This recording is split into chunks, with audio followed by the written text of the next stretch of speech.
What's up, all you awesome gamers? I'm the Governor, and your host of the sexiest and best damn podcast, Tuesday Nights, the Console Corner. Tonight is another really great show for you. We'll be talking about Atari getting back into the hardware business, new Nintendo game ARMS, the backlash towards the Xbox One X, and a whole crap ton more. But first, let's go ahead and introduce our great panel of epic gamers for this week's show. First up, we have Miss Cheevos. Hey guys, what's up? So apparently I'm just a miserable biatch by the course of GKB, so I hope you guys are excited for tonight's show. You can't even talk shit about Noof the rest of the show now. I'm just saying that right Wow. I said biatch, I didn't swear. What did I miss? That's awesome. Next up, we have Lady Foxfire. What's up, everybody? What's going on? Thanks to everybody hanging out in the chat. I'm not 100%, but I'm here, and that's all that matters. You're not 100%. You were fine in the pre-show. I was there. You were talking trash. You were doing all kinds of crazy stuff. Streaming today too. Yeah. What do you mean you ain't 100%? I don't believe you. All right. I see how it is. My whole family throws me under the bus, but it's okay. We love I'm just not okay. I'm not. Nice. Next up, we have Mr. Noof Nukem. Hey everybody, what's up? We are back. Hopefully everybody is doing well from your E3 hangover. I know it was a lot to absorb, and now this is the part that gets ugly. This is the part of the summer where the information starts to trickle along. But no, it's good to be back, man. It should be a fun show. Still got lots of topics to get into, some really cool stuff, including some Atari stuff. Who would have figured? It's good to be here, guys. Thanks for hanging out in the chat, and for all those who will catch this show later on, you guys are awesome. Sweet. Maybe that's what's wrong with me. I have a E3 hangover. Maybe that's what it is. That's probably E3 what it hangover? is, for sure. Yeah. I'm still feeling it. Interesting. I'm still feeling it. It doesn't end. Yeah, it just keeps on going. Next up, Mr. Magic Mike. Hey, what's up, everybody? I hope everybody's having a wonderful day in the post-E3 week as we're all digesting all the new information. I hope you're ready to open up your heart so I can dance my way into them with all my awesome gaming knowledge and all the awesome stuff we're going to talk about tonight. I can't even talk tonight. Fox, what you supposed to do, man? Wow. Oh, that was hilarious. Nice. Make sure everybody out there watching us, go ahead and hit that like button, share it, and do all that kind of cool stuff. We really appreciate it. Thank you so much. Also, out there in the chat and on Twitter lands, make sure you get us your questions. We'll be taking a bunch of them at the end of the show like we always do and talk about whatever you guys want us to talk about. All right, so let's go ahead and get into the favorite topic that we didn't get to do last week because we really didn't play any games because of E3, and that's what's everybody been playing this week. Let's go ahead and start with Noof. What you been playing, man? Well, I've been playing Wolfenstein: The New Order. It took me long enough to jump on that train, but let me tell you what a ride it's been so far. I'm loving the game. Still looks fantastic for a 2014 title, so kudos to the developer on that. And no, just having a great time with that. Of course, I've played some Mass Effect Andromeda, still plugging away slowly but surely. That game is literally a universe of quests and all that other good stuff, man. But that's kind of where I sit right now. Nice. What about you, Magic Mike? Well, like Noof, I've also been playing some Mass Effect Andromeda. I actually finally started the game back over. I didn't really have a game-breaking glitch, but I had a glitch that pissed me off enough that I couldn't go on with my old save file.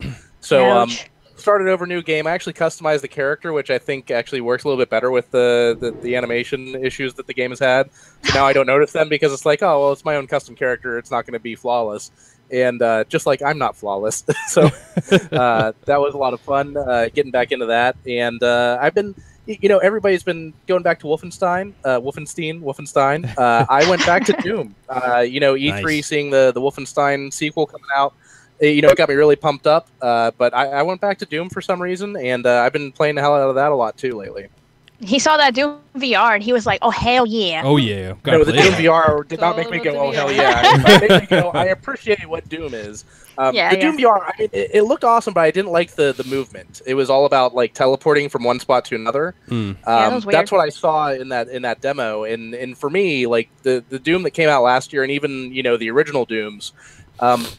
Movement was really like a key gameplay mechanic. Movement was part of your arsenal. So to see them take Doom and dumb it down like that for VR really kind of disappointed me. Interesting, bro. What about you, damn. Fox? What you been playing?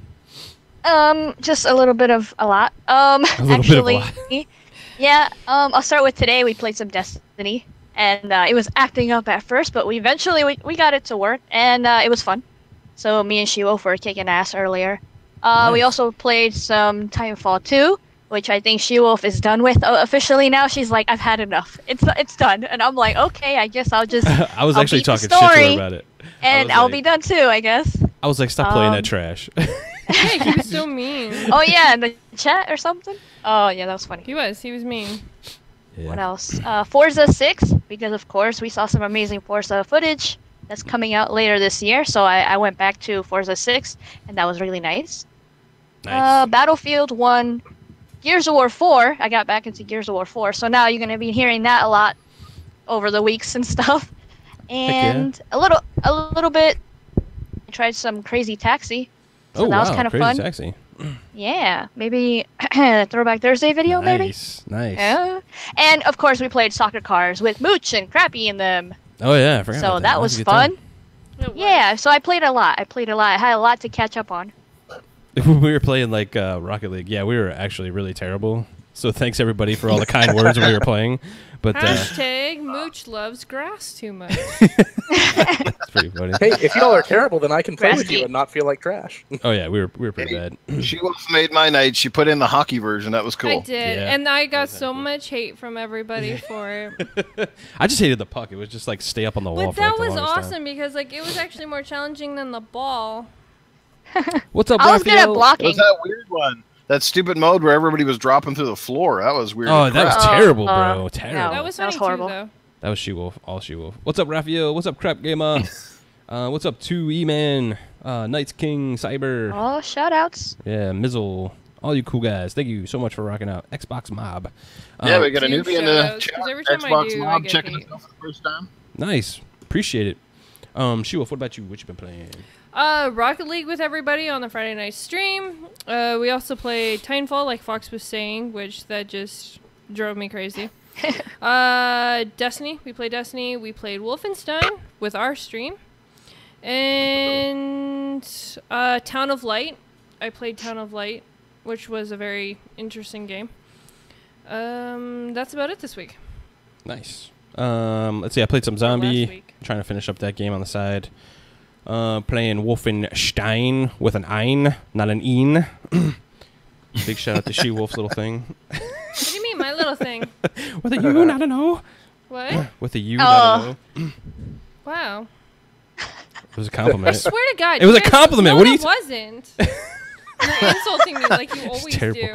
I also played the Final Station 2, that free game we got for like watching the Mixer Daily and stuff that I wanted to play Mixer. actually a while ago. So it's actually kind of cool. Oh, I installed No Time to Explain. I installed that one. Oh, did you? Nice. Yeah, but I haven't played it in a long time. I played it back when it first came out, like when it was a trial. Oh, But sweet. yeah. Yeah, so that's what I've been playing. That's about it. We're going to be working on, for the rest of the week, we're going to be working on Wolfenstein to get through that. I think everybody's on that kick right now just because of the whole, like, Bethesda showing off that new Wolfenstein, which looks epic, by the way. Super happy. But you guys are playing Old Blood, which is different than what other people Yes. are playing. Yes. I wanted to join you guys, believe me, I did. I was sneezing We all wanted over you the to join place. us. You don't even want to know. It was horrible. It's all good. No worries. I was Rudolph, straight up. You're Rudolph? Yeah, last she had night that red my nose. nose was so red Oh, from I get sneezing. it, I I was get it. like, Rudolph. I get it. All right, cool. So that's what we've been playing, guys. Let us know in the chat what you guys have been playing, too. We'd like to hear what you guys have been up to. Let's go ahead and get into the first thing, and I'm going to start off with a big one. Atari making new freaking hardware, everybody. I kind of did a little bit of a drive-to-work discussion today talking about it. It was pretty hilarious. Loved all the comments about the games and stuff. That was just too funny. Yeah, I want to go around and see what you guys thought, and I'll kind of chime in as we go. Who wants to go first? I honestly don't know all that much about the Atari. There was not really much to know. Like, classic. wow. I'll let Foxy talk. Go ahead, Fox. No, I was just helping her out. I can't wait for this. If it's a new type of console, I can't wait for that new Atari 4K Pro action. I'm looking forward to it. And hell yeah, I'm gonna be rocking that joystick controller. Woohoo! Oh yeah. Nostalgia is a hell of a fucking drug. Oh man. So yeah, I think it's gonna be a full console. Because I think the CEO came out, like I was talking about in the video today. He's like, yeah, it's gonna be based off PC and all this other kind of stuff. So, I talked about a lot of different things, like, is it gonna have an online infrastructure, third party, first party games, and what is the hook gonna be? I think that's the real big thing about this console, because you have the big three already doing their thing in the console space right now. You have Nintendo, PlayStation, and Xbox. Like, where does that fit in the grand scheme of things? And don't get me wrong, like, I think bringing a new, well, not technically new, but Atari's been in the game for quite a while, but bringing them back, and I said this today on the video as well, like them having a fresh look of what's going on and what they can add to it, and maybe a fresh take on it, I'd like to see. What about the rest of you guys?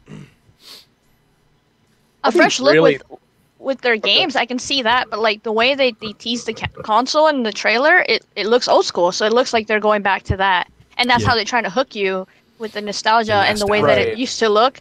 So I don't know what type of games they would show, but if it's new, then that will be a new reason to jump back into it. If they're just going with the old stuff, where they're gonna pack in games, then I don't think people want that. It would be really interesting if what they did was just a super troll to everyone, and they came out with like a new Atari, and all it was like 4K versions of the original Atari games, because those big ass pixels in 4K would be awesome. Hey, it works for Minecraft, bro. I thought that was honestly, one of the worst selling games ever was E.T. Oh, I had that. That was like one of the first Christmas presents I can remember, and it was a horrible Christmas. No, Christmas was great. The game was awful. But as far as the Atari, I didn't hear that information that you were talking about earlier today, where they were actually doing the full-fledged console. So that's news to me. I thought it was going to be something like the Ouya, the Ouya, whatever that Android gaming console thing was. Or like an NES Classic or something. Right, or an NES Classic. If they hook it up to the internet, you can download like all the classic Atari titles. But you can already get those joysticks that just plug straight into the TV that have like 10 old Atari games on them. Yep. And they did like flashback I don't ones know where, too already. Yep. Yeah. I don't know where its place is going to be. It's just going to be, we're going to be talking about the Atari the same way we talk about the Steam boxes today. Yeah, possibly. What about you? Well, Nippy? to quote one of our famous podcast friends, the Mooch, nostalgia is a hell of a drug. And you know what's impressive is that while Atari's been out of the game for quite some time, a lot of people still know the brand. They're affiliated with it. A lot of people still have fond memories of it. Obviously, if Atari is coming back in one way or another, I think they know what the market is, and I'm pretty sure they're smart enough, or we would hope that they're smart enough to know that they're not coming in, they're not going to make a major dent to the PlayStation market or Xbox, and probably not even Nintendo. I think they're fine to be like that alternative choice if they price it right, they market it right. The machine could grab at least a small foothold and be profitable for the company. It's not about being number one. It's just about making profits, maybe restoring the brand and see where they go from there. And because they do have plenty of titles that people still don't remember, so they can fall on a back catalog of games. But hopefully there's a lot of new games. Maybe they're like they're like similar to Steam games or Android based games. And if it's based on like a PC architecture, I could see that happening. And here's the other thing, like I said, in terms of market, look at the cell phone market. You've basically got two leaders out there. You've got the iOS with Apple, and they're pretty much number one and not relinquishing that hold anytime soon. And then you've got Samsung, essentially, is the next big competitor. But LG is still out there. They're making phones. They haven't given up. You got brands like Alcatel. You got brands like Huawei. Like, people are still making phones, even though they're pretty well sure that when they make it, like, hey, we're not going to dethrone Apple, but we're still going to make it. So, like, being narrow-minded in this day and age to say there's only room for 2 consoles or 3 consoles, like, it just depends on what your target audience is and where you want to take this thing. You know what I mean? Like, if you're being realistic, you can't really fail. And I don't see this thing dethroned in PlayStation 4, but it still might find its own niche audience, and who knows where it goes. Yeah, my biggest. Go ahead, Mike. I was going to say, my biggest question about this whole move that they're making is, what does that mean for Atari as a publisher? Because they have come out with a lot of third-party games, maybe not so much this generation, but last generation. One of my favorite Xbox 360 games, Ghostbusters, if anybody doesn't know that yet, that was published by Atari. Yeah. So, you know, like, what does that mean for them going forward with the current console market, as well as what they're doing with their own? It's, you know, a lot of questions up in the air about this. Yeah, that was like my big thing is, like, it's not so much like, I don't think like another competitor is a bad thing for the market. I think competition is good all around.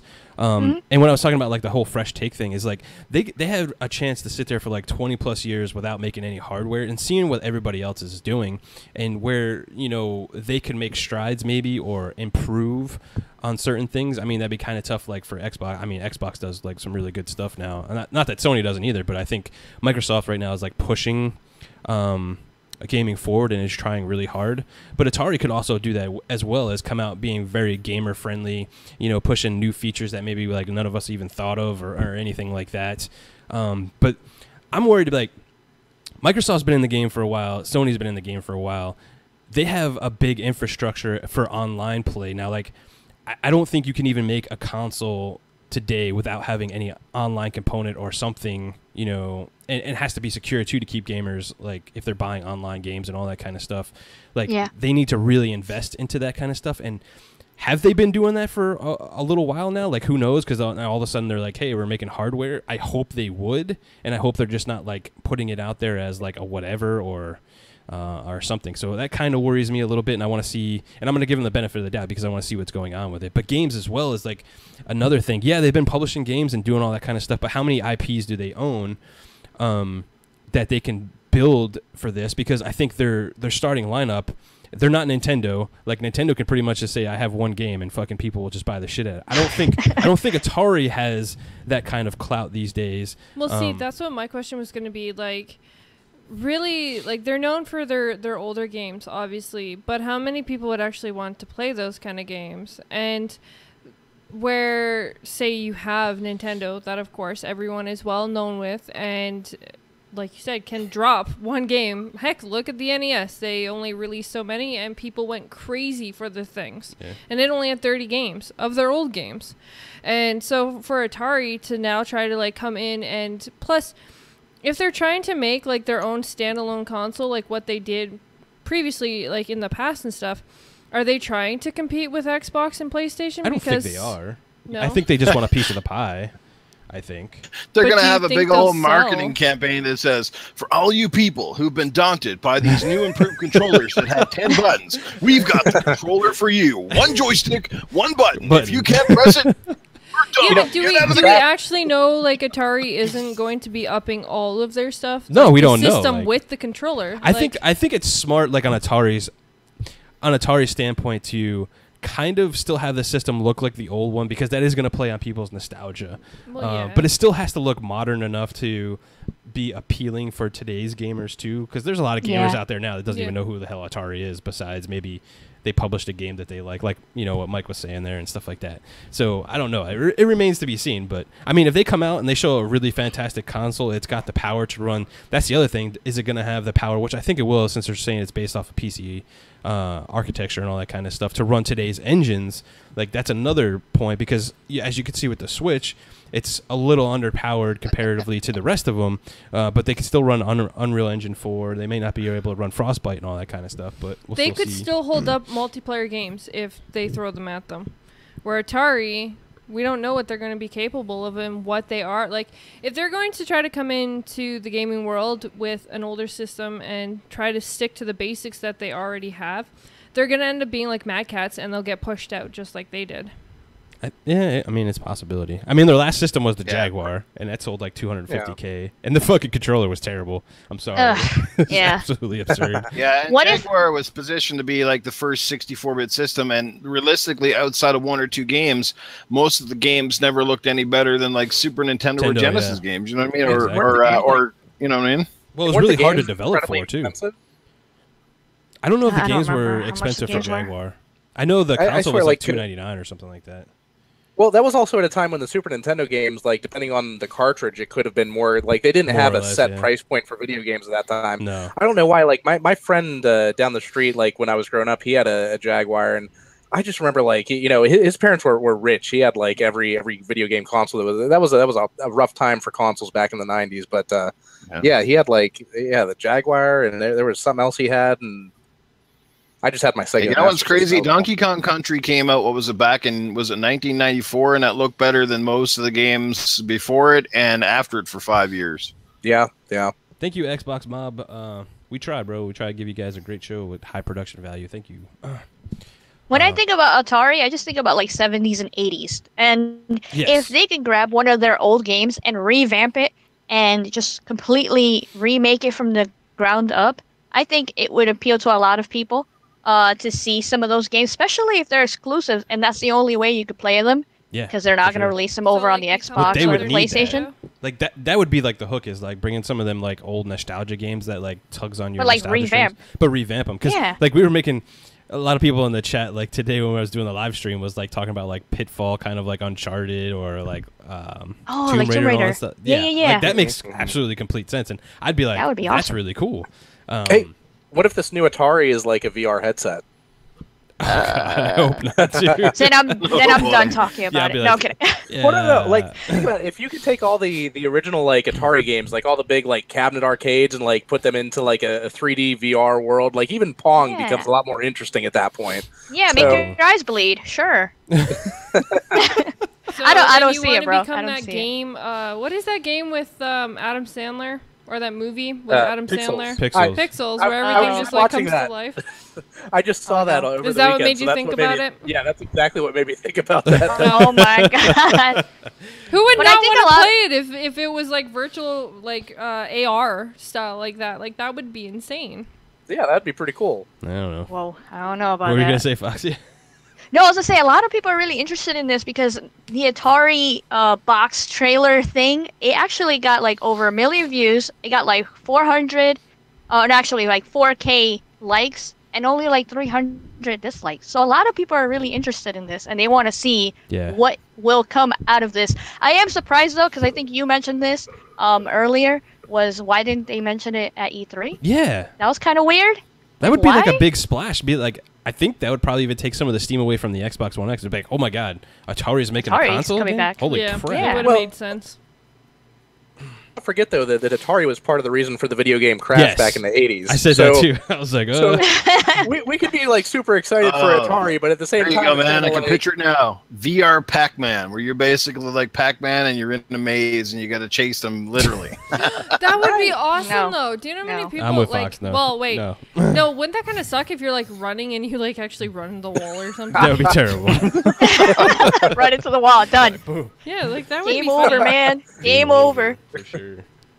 There's a lot of advantages, but at the same time, with a system coming into the system market right now, unless you're Nintendo, who just can sell on the name alone, you have something to live up to. Like, there's definitely a lot that they're gonna have to do a lot of shit right. They gotta prove themselves. Yep. Yeah. Like, yes, okay, a lot of people are. They excited. can't afford to be stumbling out of the gate for the exactly. Like for the YouTube thing, like yes, okay, it seems like a lot of people are excited.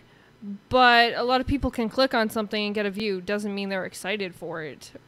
But I'm not saying they're not either. Like, it's definitely going to be something people are going to need to know more of. And Atari's going to have to prove that they can hold their own. And I don't think it's a bad thing. I don't think it's a good thing at this point. I think it's an exciting thing and something to think about in the future.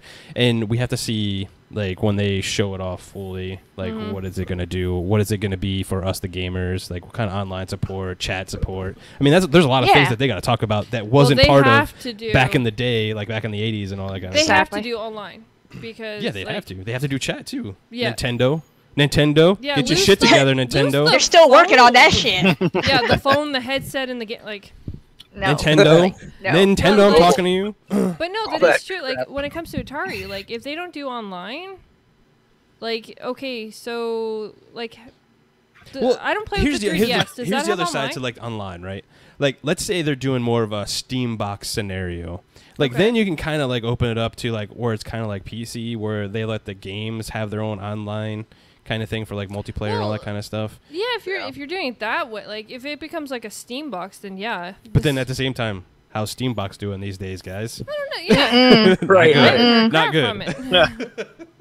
There's more steam coming up my butt. I mean, in all honesty, if they did want to set up an online infrastructure, I'm sure Microsoft would be more than happy to sell them some Azure servers. Exactly.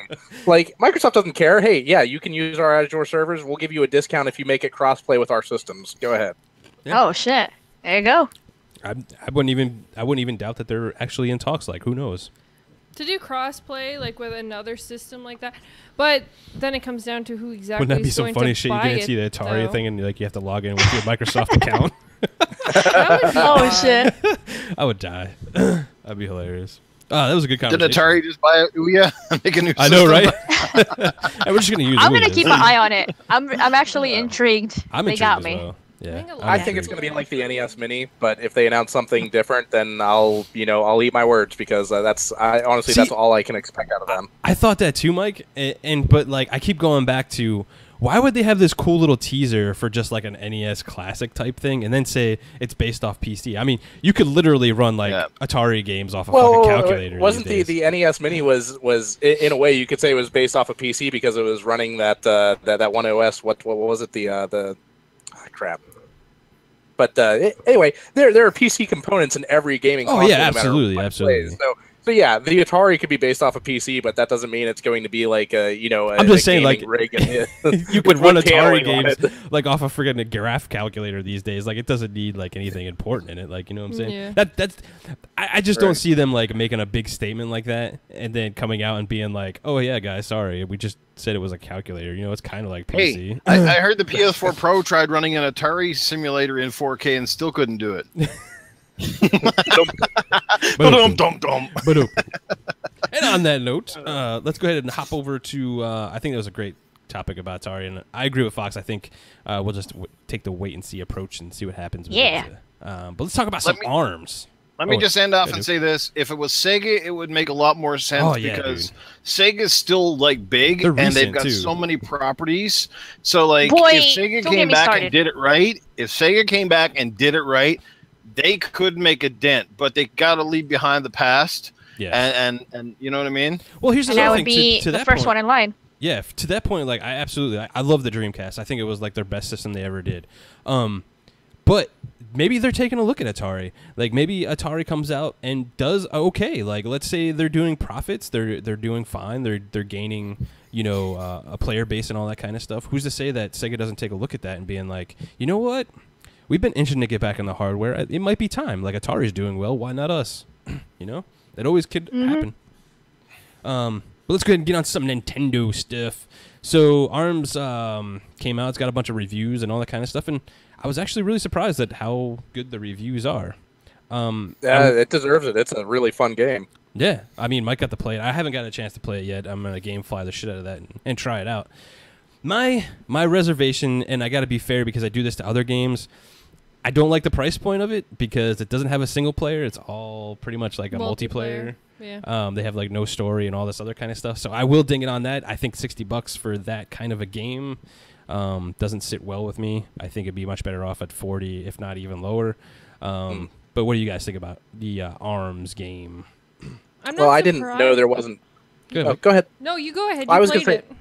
I didn't know there wasn't any single-player component because what happened was, so for Father's Day, I ended up going out to my parents' house, and all of the family met up there. So me, my wife, and kids, my sister, her husband, their kids, my brother and his wife. So we all met up at the place. My little brother, he has a Switch. He brought the Switch with him. And first thing he does as soon as he walks in the door is he puts out the little kickstand on it. He sets it up, and he hands me a controller, and he boots it up, and we're playing ARMS. And that was the way the rest of the night went. Basically, we were all trading off controllers. Like, oh, I got winner, I got after this. Yeah. Even the older folks in the home got into it because it was intuitive enough for them to play. In the home. Nice. That's the nicest way I can put it. I heard it's the addicting gameplay. Like I heard that about it a lot. Like it's really simple to pick up and play, but there's a lot of really in-depth mechanics to it. There's a lot of different characters. The different characters have different move sets. They all have the same move sets, and you got like a light, medium, and heavy gloves that you can pick at the beginning of the round. Isn't it? I don't mean to cut you off, but because you played it, I have a question. Isn't it like when you're playing, the arms don't actually tell you what they do, so it's kind of like. Or it's hard to find out what they do. Yeah, it's hard to find out. It's kind of like a trial and error. Yeah, I was gonna say you have to play them yourself to see what they do. Is that true? As far as the different gloves that you pick at the beginning of the round. Yeah. Yeah. I guess it doesn't really tell you what they're gonna do. Like one's a light, one's a medium, and one's a heavy. And the premise is that if you pick heavy arms and somebody else has medium arms, if they punch with their fist and you punch with your fist that mirrors them, your arm will knock through theirs and hit your opponent. But their arms are more maneuverable. So you can actually control the swing. Like after you punch your arm out, you can control where the fist goes with the control sticks. So there's a lot of so you can be really simple and just button mash it. My nephew beat me a couple times doing that, embarrassingly enough. But there's a lot of different setups that you can use. Each character has a different type of special move. Like I picked this one guy who could teleport if you dodged at the right time. That's pretty cool. There's a lot of depth to the game, but it's also very, very simple. So it made me think a lot of Super Smash Brothers. Smash Brothers, you can pick it up and play without knowing what the hell you're doing, and you can have a fun time. Mm-hmm. Or you could be like a master of Super Smash Brothers, right? And that was the feel that I got from ARMS. That was the experience that I got was very, very similar to the first time I ever played Super Smash Brothers. I think that's the best type of reference I can make to it. When they first showed off the gameplay and stuff of ARMS too, I was worried about environments. Are you just going to be in these square type kind of arenas? And then I saw a lot of gameplay because we were researching the topic for tonight, and I was really surprised. They were in the streets, fighting in between cars, and in these other I don't know what we want to say, in catacomb kind of things and stuff like that. So I thought that was really cool. I thought the customization, what they had 30 something different hands that you can have, and all the characters. So you had a ton of combinations. So I think they did their work as far as gameplay and how it goes and all that kind of stuff. But I think it's an interesting game. I just at this point for me, I think it's a little too high priced for me. And I everybody out in the chat too is saying, they think it's got legs. I absolutely think so too. I mean, even Nintendo was saying something about esports. It's got legs, but it's called ARMS.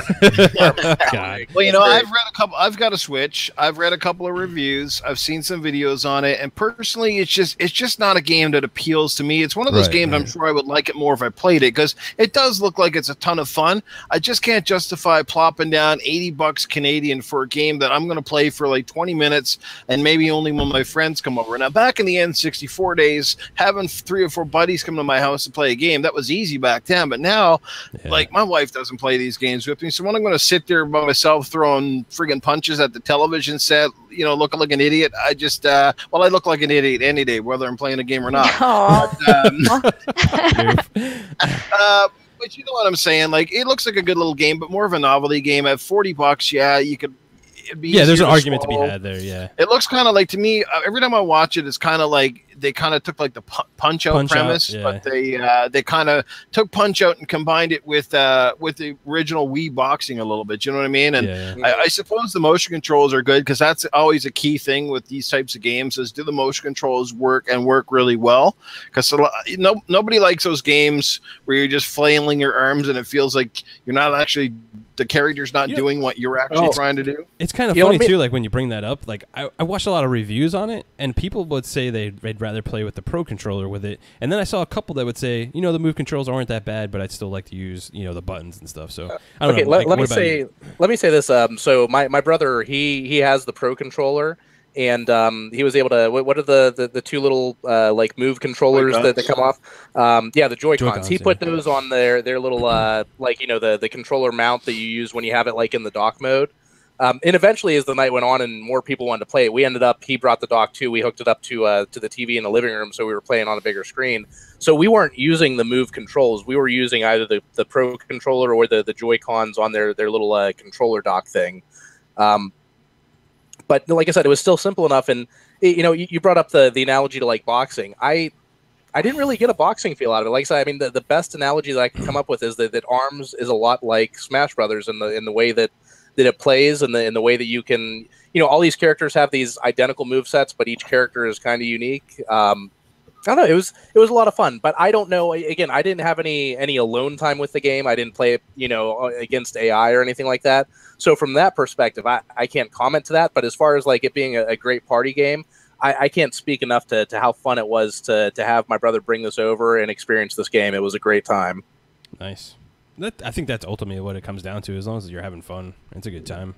Like, it would be a decent game for us because, like, we have a family. Like, we have our daughter and our son that, we could probably make, like, a family night of it kind of thing where it's all, like, verses or whatever. But overall, like, I'm glad to see it's getting good reviews, but is it getting good reviews just because it's Nintendo? Well, I mean, when it comes to Nintendo stuff, they usually get a point or two higher than what they should. But I think personally, all the reviews that I've seen, and I'm not a big proponent of watching a lot of these big review people. I usually think they kind of just a little bit biased. But I think they had fair points for the game from what I saw, and I haven't played it, so I'm gonna leave it at that. So. Well, my only thing is like the whole fact it doesn't have any form of campaign. Yeah. That's kind of disappointing, especially being Nintendo when they're one of the biggest. And those characters look really interesting, like they could have something cool, but. But it's just like literally Nintendo. It reminds me of Overwatch. Yes, exactly. I wasn't trying to bring it up, but Foxy did it. The thing is, like, Nintendo is one of the biggest known people for creating great stories. Like, look at Mario, look at like Zelda, and everything else that they work with. And you're telling me they couldn't come up with something? Well, I think like the Switch and everything in general is kind of a little rushed. Yeah, well, I guess, but it's just the fact that like they're still like making people pay full price for. Again, Overwatch did the same stupid thing. I'll even condone Titanfall for it because Titanfall, the first one, did the same thing. And come on, people, just give us goddamn campaigns. I'm more pissed at Nintendo and Bethesda because I'm buying fucking Skyrim again for freaking Link. Like, they got me again. Well, again. Again. That is you. You don't have to buy it on the Switch. Just download the Link mod that's on the Xbox One version. All right, that's cool. I can do that then. There's a mod. I don't know if it'd be the same. same. Then he can't play it on the go. Oh my god. Yeah, I can't take it with me. Wait, You'll get it doesn't the leave 4K the dock textures and everything. anyways. It doesn't. You're right. It hasn't left the dock since like the day we got it. Nope. True. I'm just joking. Yeah, I just told my homegirl about that, and she freaked out because she didn't see nothing about E3. So yeah, they got her too. Yep. Arms things because I'm not interested in that game, and for me, from what I have seen from the game, I don't understand why it's so much. I can see it being a $30, $35, maybe even $40 game. Yeah, exactly. But by then, you better make sure you have people to hang out with and play that. But I'm just not interested in that type of game. I don't see the appeal. Yeah, for all you adults out there, you can head down to the sex shop, buy some strap-ons, and swing your arms wildly all night long. Wow! Yeah. No chills, God. To comment on that Save yourself some money. Jesus, boy. Jesus. What's up, Raphael? Yeah, man. Totally. Gunny, you're hilarious in the chat, bro. Just want to say that. All right, so enough about arms and all that kind of stuff. Let's talk about some Xbox. Let's talk about some legs. Let's talk about some legs. Actually, in this topic, we probably will talk a little bit about legs. So the new avatars are coming to Xbox One, and you could pretty much make your fucking character do anything and be anything, which is fantastic because I thought the old avatars Anybody were really notice boring. they look like Frozen characters? Yeah, well, some of them, yeah. Disney, Pixar for the win. Yeah, like that is full out Disney looking characters. Yeah, for sure. Why not? Wasn't that what they modeled the first avatars off of? Was like Pixar type character looking things. Let it go. I I guess. I don't know. Oh no. Well, the reason I'm Don't saying sing. like Frozen is because like all of Disney's new characters, like if anyone has noticed or watched any like the new princess movies, they all look the same. Tinkerbell looks like Elsa. Elsa looks like Rapunzel. Rapunzel looks like they all look the same. I have a 5-year-old daughter, so I have to watch all of them. Exactly. And I know what you mean. They do look the same. We have a 9-year-old, so like, but if you think like the princesses back in the day, they all had their own features. No, not anymore. Yeah, they all girls. I like look Merida from Brave. She's awesome. the big Oh yeah, feather she's right? badass. Hell yeah. Even back in the day, the only ones that were different was like Ariel. She was like a freaking half fish. No, the rest of them were still the same. They had all different color still- hair. No, their faces and everything still had their own, like, they all still had, like, their own facial structures and stuff like that. They Oh. still had their own look. I'm not going to nerd out into an argument about Disney stuff. I know, But anyway. because So- you'll hear him, like, Ariel, because he's a big, like... Yeah, I love Oh. Ariel. I don't care. Exposed video coming. Be haters. I don't care. I love Ariel. She was fantastic. Freaking The Little Mermaid was fantastic back in my Okay, childhood. anyways. But, So yeah, they redesigned all of the avatars. It's on the Unity engine, which was kind of interesting too, because like the Unity engine is either loved or hated yeah. depending on the game that comes out on it. Mm-hmm. But that new Fox game is going to be on the Unity engine. It looks fantastic. the Super Fucking Lucky Tails. awesome. Yeah, and you know they're pushing the whole flexibility, diversity, and giving you a shit ton of options, which I think is cool. You're gonna have mounts. You can have like robot parts, and they talked about like I'm the gender gender that stuff. And I was She-Wolf like, is what? not freaking out, actually. About which Anything part? that you could do. Oh yeah, yeah. You know, anything. my Yeah, only 'cause- concern is what's going to happen to all the stuff that we purchased for our old avatars. Is that Yeah, going that's a to good carry point, over? like- Are they revamping that stuff? I don't know because I got like, a lot of cool like Oh, games they stuff They ones. do. Yeah. You know, A lot of people I pay got- for a lot of things. Yeah, I've spent like a couple of like not a whole lot of money, but like a 99-cent T-shirt here, a little like $5 Yo, I got a avatar. Master Chief Okay, helmet and all kinds of stuff. so Right, I'm gonna right. be like the Debbie Downer or whatever. Oh, when it comes to Really? Avatar. That's my Interesting. job. I have That's to hear my this. job. So I think that whole new Avatar thing is a really cool idea. Like But? it's neat that they could do it, but what is the purpose of the avatars anymore? You can put your own customized like profile picture now, like to anything you want. What is really the relevancy? I can make the governor for real. But I understand that, but what For real. is the actual purpose of having an avatar? Like, I know on the 360, there was a lot of games that focused on using Yeah, your it's true. avatar. Yeah. The Xbox One has not had a single game that's That's a come fair out point. I that agree has with that. used your avatar. But do you want to play a game with your avatar, or do you just want it as like Absolutely.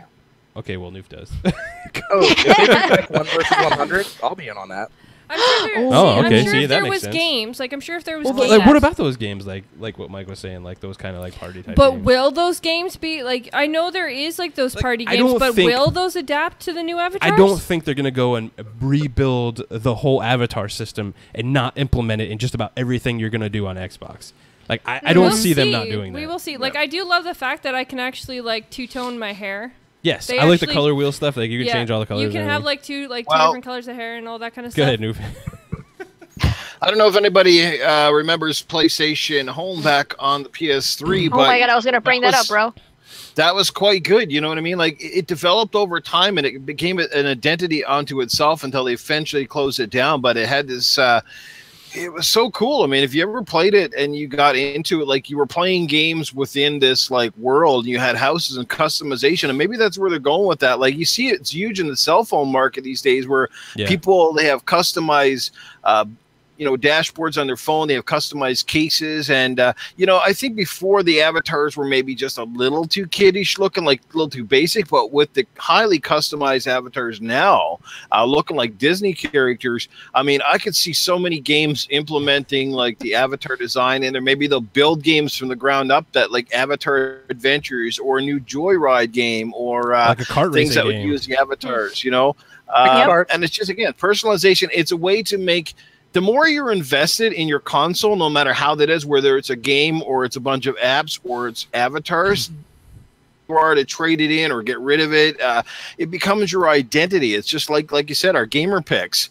It's all part of the bigger scheme of things. And maybe avatars won't work well for some people. They could care less. But honestly, I'm intrigued. I think it's really cool, and I can't wait to see where to go. Mike brought up a perfect point. Like, if they ever did bring back 1 versus 100, oh my God, that was such a great game. Yeah. And the fact that you could win live prizes while interacting was just amazing. I won, I don't know, I won some points or something one time or whatever it was off of that. And I thought it was the coolest thing ever. And playing with your friends live, like, there's so much potential there that is just left untapped. So I'm really interested to see, as far as the older stuff that we have, I got a feeling that's hitting the garbage pail. Like, I just don't see, I just don't see them investing that much time to go back and license and redo all those jerseys and outfits and stuff. I think you're just going to have to part ways with it. You know what I mean? Or they might just have updated versions of it. But Predator makes a good point. Like, he said something about, like, what if you can put your avatars in Sea of Thieves or games like that? That would be interesting. I think that would be kind of cool. Yeah, no. If they've Sea of Thieves, I can see that. Yeah, that'd be awesome. Yeah, certain games I can see them integrate that, and especially first party, because then they'll support. It makes it just worth having. But it does bum me out about the whole, maybe I can't have some of the stuff that I bought transfer over to this avatar. I didn't think about that, and now I'm like, oh man. But if that doesn't work, like, will they give me, like, I don't know, store credit or something? Yeah, that's what I was thinking too. Like, yeah, that's another good point you brought up, Fox. Like, how much is this stuff going to cost us to be really unique and do whatever we want? Like, is there going to be charges? Are they just going to give it to us for free? I doubt it's going to be free. No, well, it should be. We pay for Xbox Live, but whatever. No, they'll make us pay for it. Microtransactions. Everything will be free except, like, if it's like game release, like, or team jerseys, and, or like, you know, it's going to be the exact same thing it is now. If you want something special, you're going to have to pay for it, because that's just how they make the money for it. Like, so you mean just about everything then? Pretty much. Well, they do give a lot of free things away. That's true. Yeah, they do. Like buying ordering. I just don't want them to get rid of my old avatar items. Like, I just want that to carry over. Because I have, like, a lot of cool gears and Halo stuff that I don't want to lose. Oh my God. I'm going to lose them all. Yeah. I think my avatar right now has, like, a Flash t-shirt with a Flash logo on it, and I don't want to lose that. I would hate to have to pay for that again. What's up, Phantom Invader, Supersonic E-Man, Stark Targaryen, Triple Cup Chuck? How you guys doing? Thank you so much for rocking out with us. I mean, you guys make a lot of great points. I'm still looking forward to it. But yeah, we'll see what happens. We'll see if they integrate our old stuff or not. And I'm surprised She-Wolf is not super psyched. I'm surprised as well. Like, the whole customizing thing, she loves that in a lot of games. And then this time she's kind of like, well, yeah, but... Because that's in games. You know? I play them. Yeah, you okay, that's difference? fair. Like, but I could definitely see you... I got my She-Wolf logo on my Xbox. Like, I'm super stoked for that. I actually have my own logo. Yeah, but to be fair, we don't know, like, who's to say, like, since we have, like, custom gamer picks, what if they could put that on a white shirt or something like that, like, on one of the avatars? Oh my God. See, like, that'd be cool. I guess, like, hell yeah. They're rebuilding the whole system is, like, my point. It's just, again... I still want some form of purpose. Like, I don't want to, like, go in depth and create this cool looking character that nobody's actually going to see it, and it just stands up in the corner and does a little twirly thing, and it's done. Yeah. Like, no, but it would be cool to have. What? It would be cool to have an area to go to with your avatar, though. Like how. Like like the homes thing or the game room thing that we used to have a game room in the 360, and you just go there and you hang out with characters. Oh my God! If you could go there and like use a chainsaw from like Gears and like you know what would be cool? I don't know about that. Okay, you guys know like I don't know if anyone played it before. It was like what was it? It was like some form of like avatar like chat kind of thing. If they made like an inner community thing that you could actually go and like meet people and all that kind of stuff. Yeah, like homes. Well, I can tell you this, but I heard you with chainsaws. Like no, he's talking about something else. The most underutilized and amazing feature of the 360 was when Netflix first came to the 360. You could have the avatar screening room. Did anybody remember that? Were you and your buddies could watch the movie? Netflix party. Yeah, that'd be cool. Yeah. It was friggin' amazing, and why it never caught on, like that shit should have blown up. I don't know why it didn't, because I used it several times, and I thought it was the coolest crap ever. You could bring a buddy, watch the same movie, even if you're in the States. I think part of the problem was, like, the United States Netflix and Canada Netflix have a lot of different movies, so you couldn't watch a movie if it wasn't on both in both places, so that was problematic. But I mean, still, so much potential that was on tap. That shit should have just blown right up when it was out there. Hey, I still do that sometimes now. Like, me and my buddy will just, like, you know, start up some cheesy B movie on Netflix and laugh our asses off watching it. Right. Mystery Science Theater 3000, everybody. You know, start up like an Xbox Live party. We're chatting with each other while we're watching the movie. It's a great time. Heck yeah. But yeah, if they could bring that back and integrate that with the avatars, that would be really awesome. Dude, that would be awesome. Who wants to talk about some popcorn? Who wants to talk about some video games? I want to talk about some video games. What? What is that?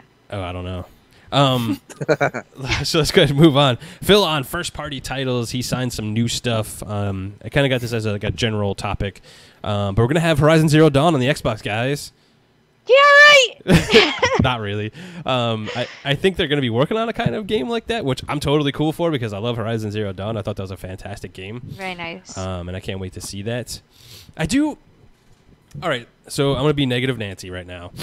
So Phil Spencer's been the head of Xbox for 3 years. I think one of the dings that I said on our E3 shows is that they didn't show any new first parties, which I thought was concerning to me. You got the Scorpio coming out this year and all that kind of stuff. You think a new game would have been in the cards for that, but apparently not. And then a little bit after the show, or like towards the end of E3, you know, he says, "Oh, I signed some new first-party deals that you might see in 2.5 to 3 years." I'm like, right. Come on, man. Like, I understand you were on the whole power thing and you wanted to like get that narrative out of the way, but at the same time, you should have been developing games. Aren't you already? Like, he's already been there for 3 years. That's my point. Okay, so here's my defense of that. So, you know, we're basing this off of what we assume is the traditional development cycle for a new video game, which is like 3 years, right? Yes. And that's been 3 years for quite some time now. Like development cycles have been 3 years since the 360 generation. If they're trying to develop for the Xbox One X, if they're trying to make sure everything is developed for that, and then gets transitioned down to the other Xbox One family of games, you're talking about a lot more time. Like, every time you get a huge upgrade in hardware, development time takes a lot longer because you have a lot more detail that you need to worry about. So maybe development cycles have gotten a little bit longer. Maybe they're longer than 3 years. I'm not saying that we shouldn't be seeing some new games, but I think he's also a little cautious because of what happened with Scalebound. Oh, yeah. He doesn't want to show anything too early in the event that it gets drastically changed further into the development cycle, if it gets scrapped and turned into something else. And also, I mean, Phil's first big move when he took over was to basically get this Scorpio out the door and into our hands. So now we're seeing the Scorpio launch. I think next year is going to be more of a judgment call for Phil as the Xbox head. If we don't see a lot of huge first-party exclusives coming out next year, I mean, when I say a lot, I don't mean like, we don't more than 10. what we saw. Yeah. Right, we don't need 10. If we see 2 new IPs that are great looking games, after next year at E3, if we don't see at least 2 new IPs that we haven't seen before, that's when I'm going to start to lose a little bit of, I guess you could say, enthusiasm for Phil Spencer as the head of Xbox. I haven't got the Xbox One X yet. Once I get that, that's going to be like the first judgment call. Mm-hmm. And from what we've seen so far, I think he's done the right thing by us with this hardware. Let's see if next year, if he can bring the software to support the hardware. That's kind of where I fall on it. Interesting. I just want to quickly say huge shout out to one of our old panel members, Brutal Knights, in the chat, people. What's up, Brutal? Yeah, Brutal, what's going on? Why he's not in here? Why he's down there? Huh? I don't know. You big turd. Anybody else on first party games? Anybody want Horizon Zero Dawn on the Xbox?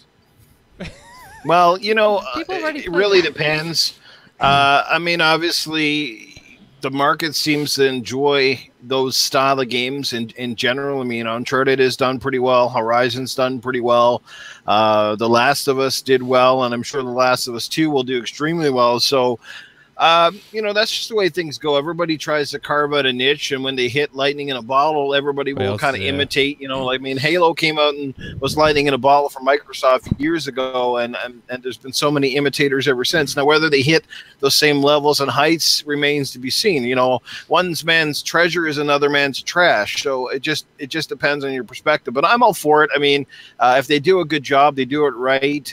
They push the envelope. They come up with some new ideas. The thing that I hate about a lot of those games is ways to make it interesting without padding the game for length. Like I keep saying to people, like too many side quests. Yeah, like developers, I don't know, like we don't need 40-hour games if you're just going to keep putting in the same basically repetition of side quest and fetch quest. Like it's uncalled for. I'd rather the game just be balls to the wall exciting for 5 hours than do 25 hours and most of it is just forgettable junk. Like just give me a great experience.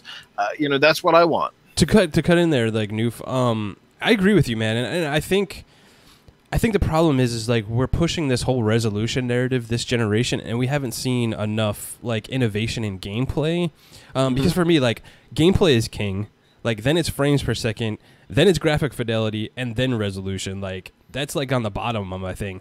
And I've always said this over and over again with the Scorpio and the Pro and all that kind of stuff. Let's use that power to develop more gameplay features and something more new and exciting stuff instead of the same, Last of Us, rehash as a different skin kind of game. Don't get me wrong, I love those games and they're fantastic, but I'm with you. I don't want to see the same rehashed things over and over and over again. Yeah, I'm looking forward to it if it has a compelling story, interesting characters. I don't care that he just, hey, I'm making some new games, and then we'll see the new games, and they're like, whatever, I want them to stand out. I want them to be interesting. Yeah. So yes, I can't wait. But we'll see what comes of them later on because we have to wait, and they were not ready at E3. That does suck a little bit. Do you think he shouldn't have come out and said anything? Kind of. A part of me feels that way. He like I don't know. He's very reactive sometimes to like the Xbox One X came out and people started talking about the price and they started talking about like the true 4K and then he answers, and that's what I love about the Xbox team is they're very out there, they're outspoken, and then they'll say and answer people's questions. But at the same time, I'm almost like, you know what, Phil, just stop talking. Like, you say too much. You say too much. Honestly, I don't think he should have said anything, only because of the fact this is exactly what it does. It makes people wonder, like, okay, why are you telling us? Are we going to see it? When are we going to see it? Yeah, exactly. Oh my God, you said this, and now this. Yeah. They were better off what they were doing before, just keeping their mouth shut about things, not saying anything too early, because guess what, Phil Spencer? You just said something too early again. Yeah, that's like showing a teaser trailer for something, and then we have to wait, and then it might get canceled. Oops, I don't know. You know what I mean? Was it Phil Spencer that said something first, or was it the job posting that leaked that led people to speculate, and then Phil said something? I'm not sure the exact order of events there with that. Even if something leaks, Phil Spencer doesn't need to always come out and comment on it. That's the thing. Like, Sony never has to come out and defend themselves. Well, no, he was saying the first party stuff. That was kind of like in an interview type kind of scenario, because I think somebody asked him about it, and then he was like, "Oh yeah, we signed this. It's coming, in a couple of years." Which we expect that because you just signed something. Of course, it's not going to be out next month. PR's not doing their job. Yeah. Yeah, I bet you PR was off to the side. Phil, don't say that. What are you doing? Yeah, I know, right? GKP needs more tattoos. Believe me, I want more. You have I have a crap ton though. I have 9 more that I want. I already have 8, but welcome I want to the tattoo podcast. Wow. I want a tattoo too. If anybody's been putting their foot in their mouth the last couple of days, it's that guy from Sony. What's his name? Jim Ryan or Jim whatever? Ryan, man. He is just something else, man. Oh my God. And I don't even care that he's part of Sony, but if he was for even Xbox, I'd be like, dude, shut up. Why are you even talking right now? I don't get that guy at all. Crazy. Yeah, he's nuts. The guy's nuts. There's definitely a lot of PR problems that are kind of passing around just through, I think in general, of gaming people, and they're letting things slip that shouldn't slip. They're not letting things slip that should actually be said. It's really, whose fault is it? Is it the PR, or is it the people who are not supposed to actually be saying this It's stuff? the gamers. It's kind of... I'm going to be like, it's the gamers. It's the gamers. We're never fucking happy. No. Ever. No. I'm happy sometimes. Well, yeah, I mean, social in media's general. gotten so big and it's so vast now that every little thing gets leaked, every little thing gets spread all over social mediums, and it gets scrutinized, taken the wrong way, taken out of context. It's passionate people being one way or the other. Your pro Xbox, your pro Sony, your pro Nintendo, what I mean? Like everything's just skewed nowadays, and it's just crazy. Like, yeah, I don't know how they do it. That's true, though. And that leads us into the next topic, and I want to go ahead and throw this one out to Noof, because Noof's been on a couple of podcasts. I've seen him in chat and all kinds of stuff. He has some really great points on a lot, and a lot of them I agree with him on. And that's like the Xbox One backlash from the media and the hardcore fans. And I want to let Noof just rant a little bit. And I'm gonna join him. Well, I can understand, and Gigabyte said this to you, and we're very similar in our views on the Xbox One S and or X. Sorry, yeah. Everybody was hoping that $399. I think we built up our hopes long before E3 that they would drop this, the bomb of a price. Yeah, go ahead. Can I just say one thing? Just because you said the name, Phil said it's okay for anyone who actually went through the whole Scorpio lifespan to say Scorpio. He says it's perfectly fine and still it's acceptable. So for anyone who's stuck with the Scorpio, it's okay to say it.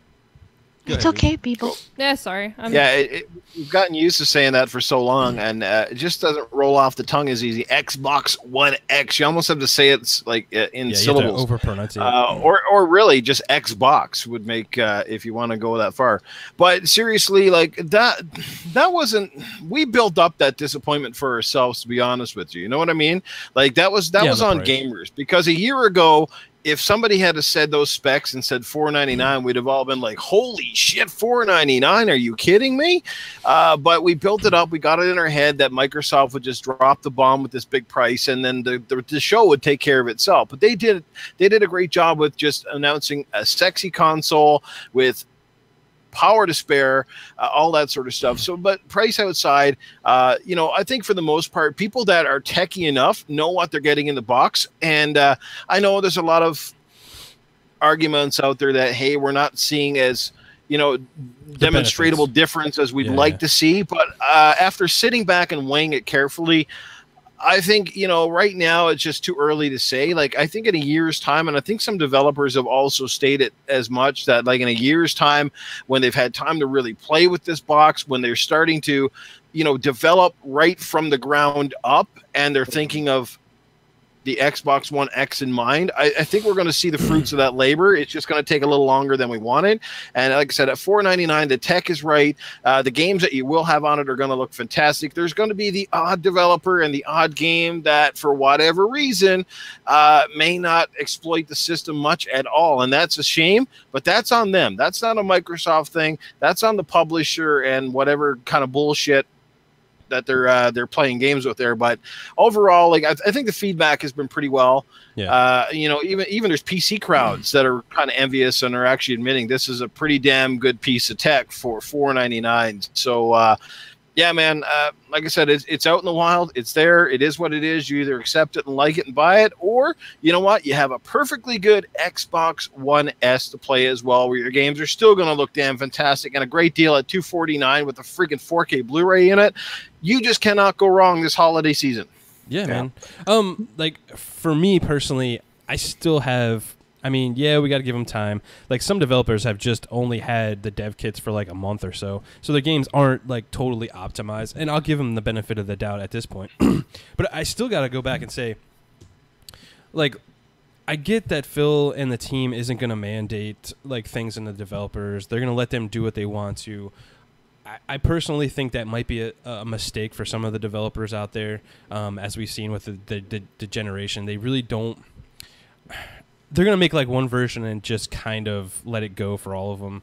And I think that's still going to remain true. But my point is, if you're going out there on stage and you're saying true 4K, this console is for a niche or a specific set of gamers out there that know what a teraflop is and all that other kind of stuff, well then make sure the games are going to go to that type of gamer, with frames per second, and I don't care about dynamic resolution. Like I said, that's way down on my priorities for a game. But I do want good gameplay. I do want higher frame rates. And if I'm paying a premium price for that premium product that Phil also stated that is for the hardcore guy and all that kind of stuff, I do want those benefits if you're going to use dynamic resolution and bring it all down. And I keep going back to that. And I think that's an absolute fair point for a hardcore gamer out there. And some of the nonsense that I've seen out there, like it destroys the game art and all this kind of stuff if you have higher frame rates, said no PC guy ever, is just absurd to me. And you should never even say that. Like, you can play games at such high frame rates on PC, and it doesn't hurt anything. And if anything, it makes the game better. But go ahead, Mike. Sorry. Well, okay. So a couple of things I want to touch on. GKB, I totally agree with you when you talk about the frame rate versus the art of the game. That whole, like, what was it? Wasn't it for a PlayStation game when it first came out, and people were asking why isn't this 60 FPS, and they were saying that 30 FPS gives you a more cinematic feel. Yeah. I'm like, I mean, what?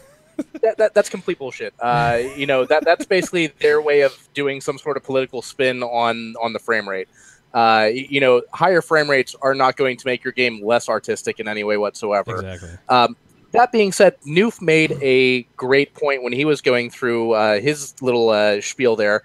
He said that this is the first set of games that we're going to see on the Xbox One X. And think about when the Xbox One came out. Think about when the Xbox 360 came out. Think about whenever there's been a change in generations. I know this is a mid-generation upgrade, whatever you want to call it. But whenever new hardware comes out, these games have been in development for years. They're being developed for the hardware that was already out there. We know they're getting development kits, but I don't expect them to take 3 years worth of work that they've done and suddenly push it through into a new tier of gaming. The Xbox One launch titles that were first party, yeah, we're gonna get that new generation experience, but from the third parties, they're gonna do their best to port it to the new hardware. My only caveat to that, Mike, and I totally get what you're saying, and you're absolutely right, but how many developers have we already heard saying, I ported my game in 4K 60 FPS in like 2 hours? It literally took us a day or two to get this thing running. So, I mean, yeah, I get that point, but like if it's only taking you a short amount of time... How much time do these huge AAA devs have between when their game goes gold and when the Xbox One X launches? Like, a lot of people are complaining about Assassin's Creed because they're saying it's going to be using the dynamic resolution. Mm-hmm. We don't know how often it's going to be at 4K. We don't know how often it's going to dip below the 4K. Yeah. We don't know how long they've been working with the Xbox One X development kits. There's a lot of wiggle room here. That game is launching before the system even comes out. This game is going to go gold, and then they're going to have some extra time on their hands where they could work on patching that. Until the final product comes out, I don't think we should judge anything.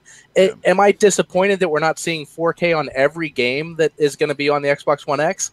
Absolutely not. I don't care about resolution. I don't care if it's 1800p. I don't care if it's 1440p that's checkerboarded up.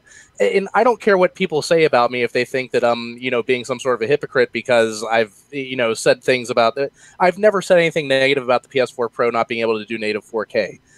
60 FPS, I would love to see that. And here's the thing. Every game that is developed could be put on any console, the PS4 Vanilla, the PS4 Pro, the Xbox One Fat, the Xbox One S, or the One X.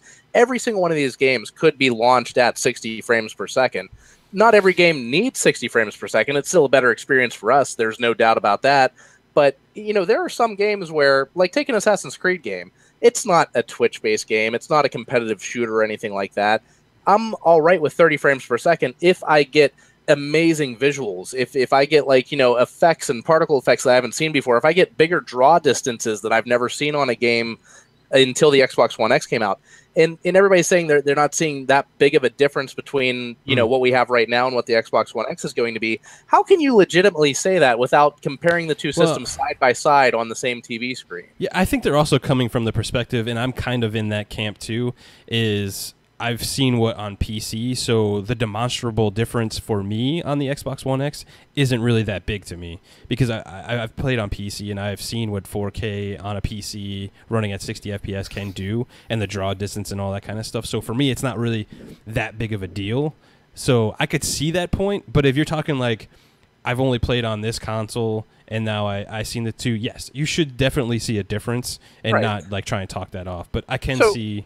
the other. And I get what you're saying, because I have been a PC gamer in the past. Right now, I'm a console gamer. I don't have a gaming PC. I plan on building a gaming PC, and then I'll be more in line with what you've been seeing in games. But my experience with this generation right now is just what I've had on my Xbox original. I'm sorry, the Xbox One, like the day one, and my Xbox One S. And I'll tell you, with the Xbox One S, the hugest upgrade that I ever saw out of that was games that have HDR enabled. When I got a 4K TV, HDR is a fantastic feature.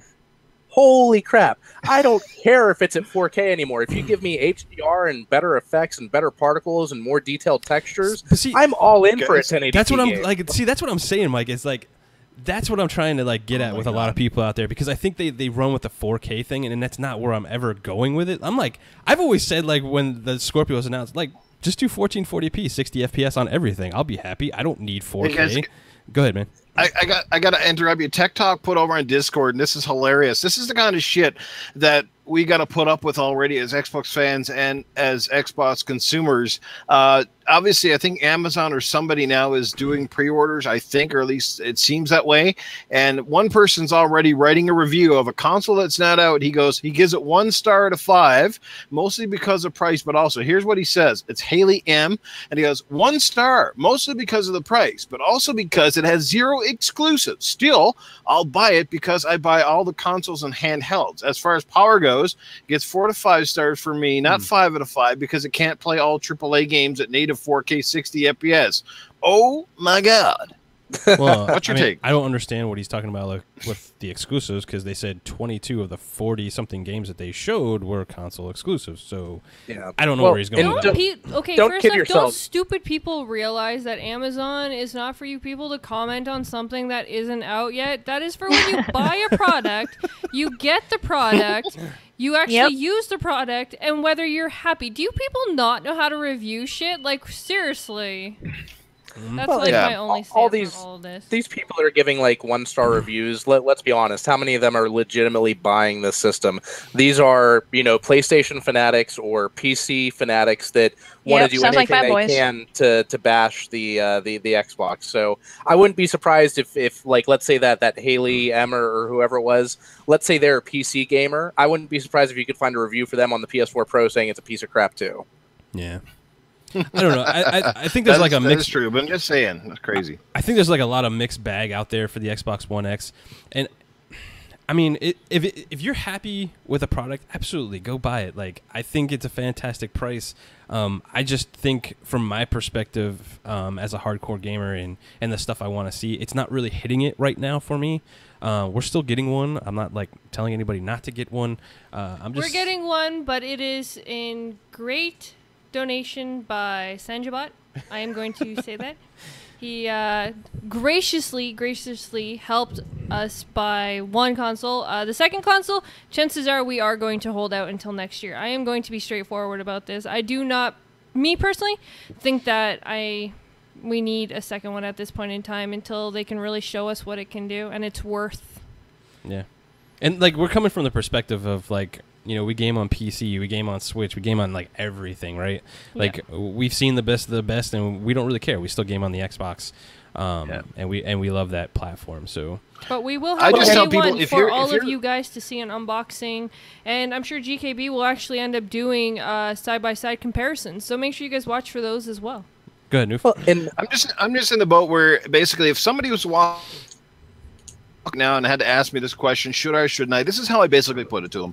I'd say, do you have an Xbox One or an Xbox One S currently? Are you happy with it? Are you that invested in visuals and the latest tech? Because if they say, no, I'm kind of happy with the current console, then it's not for you. Yeah, I'd say, yeah, like, stick with that. I mean, maybe in a year this console goes down. I mean, it's probably going to drop in price at some point. It's probably going to be later than sooner.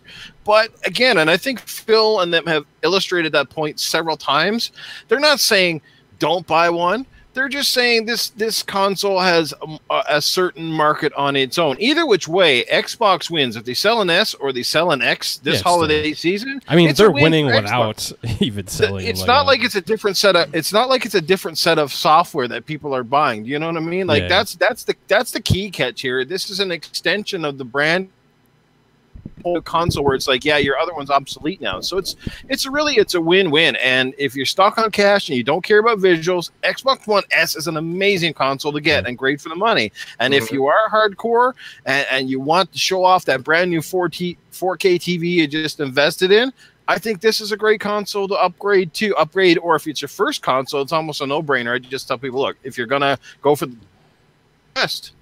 Yeah, I think like this generation, the best thing that we can take away from it is the forwards and backwards compatibility. Like you're literally from now on going to be able to play all the games. You don't have to worry about getting rid of them or starting over. Question that 2 makes: why can't you pre-order this yet?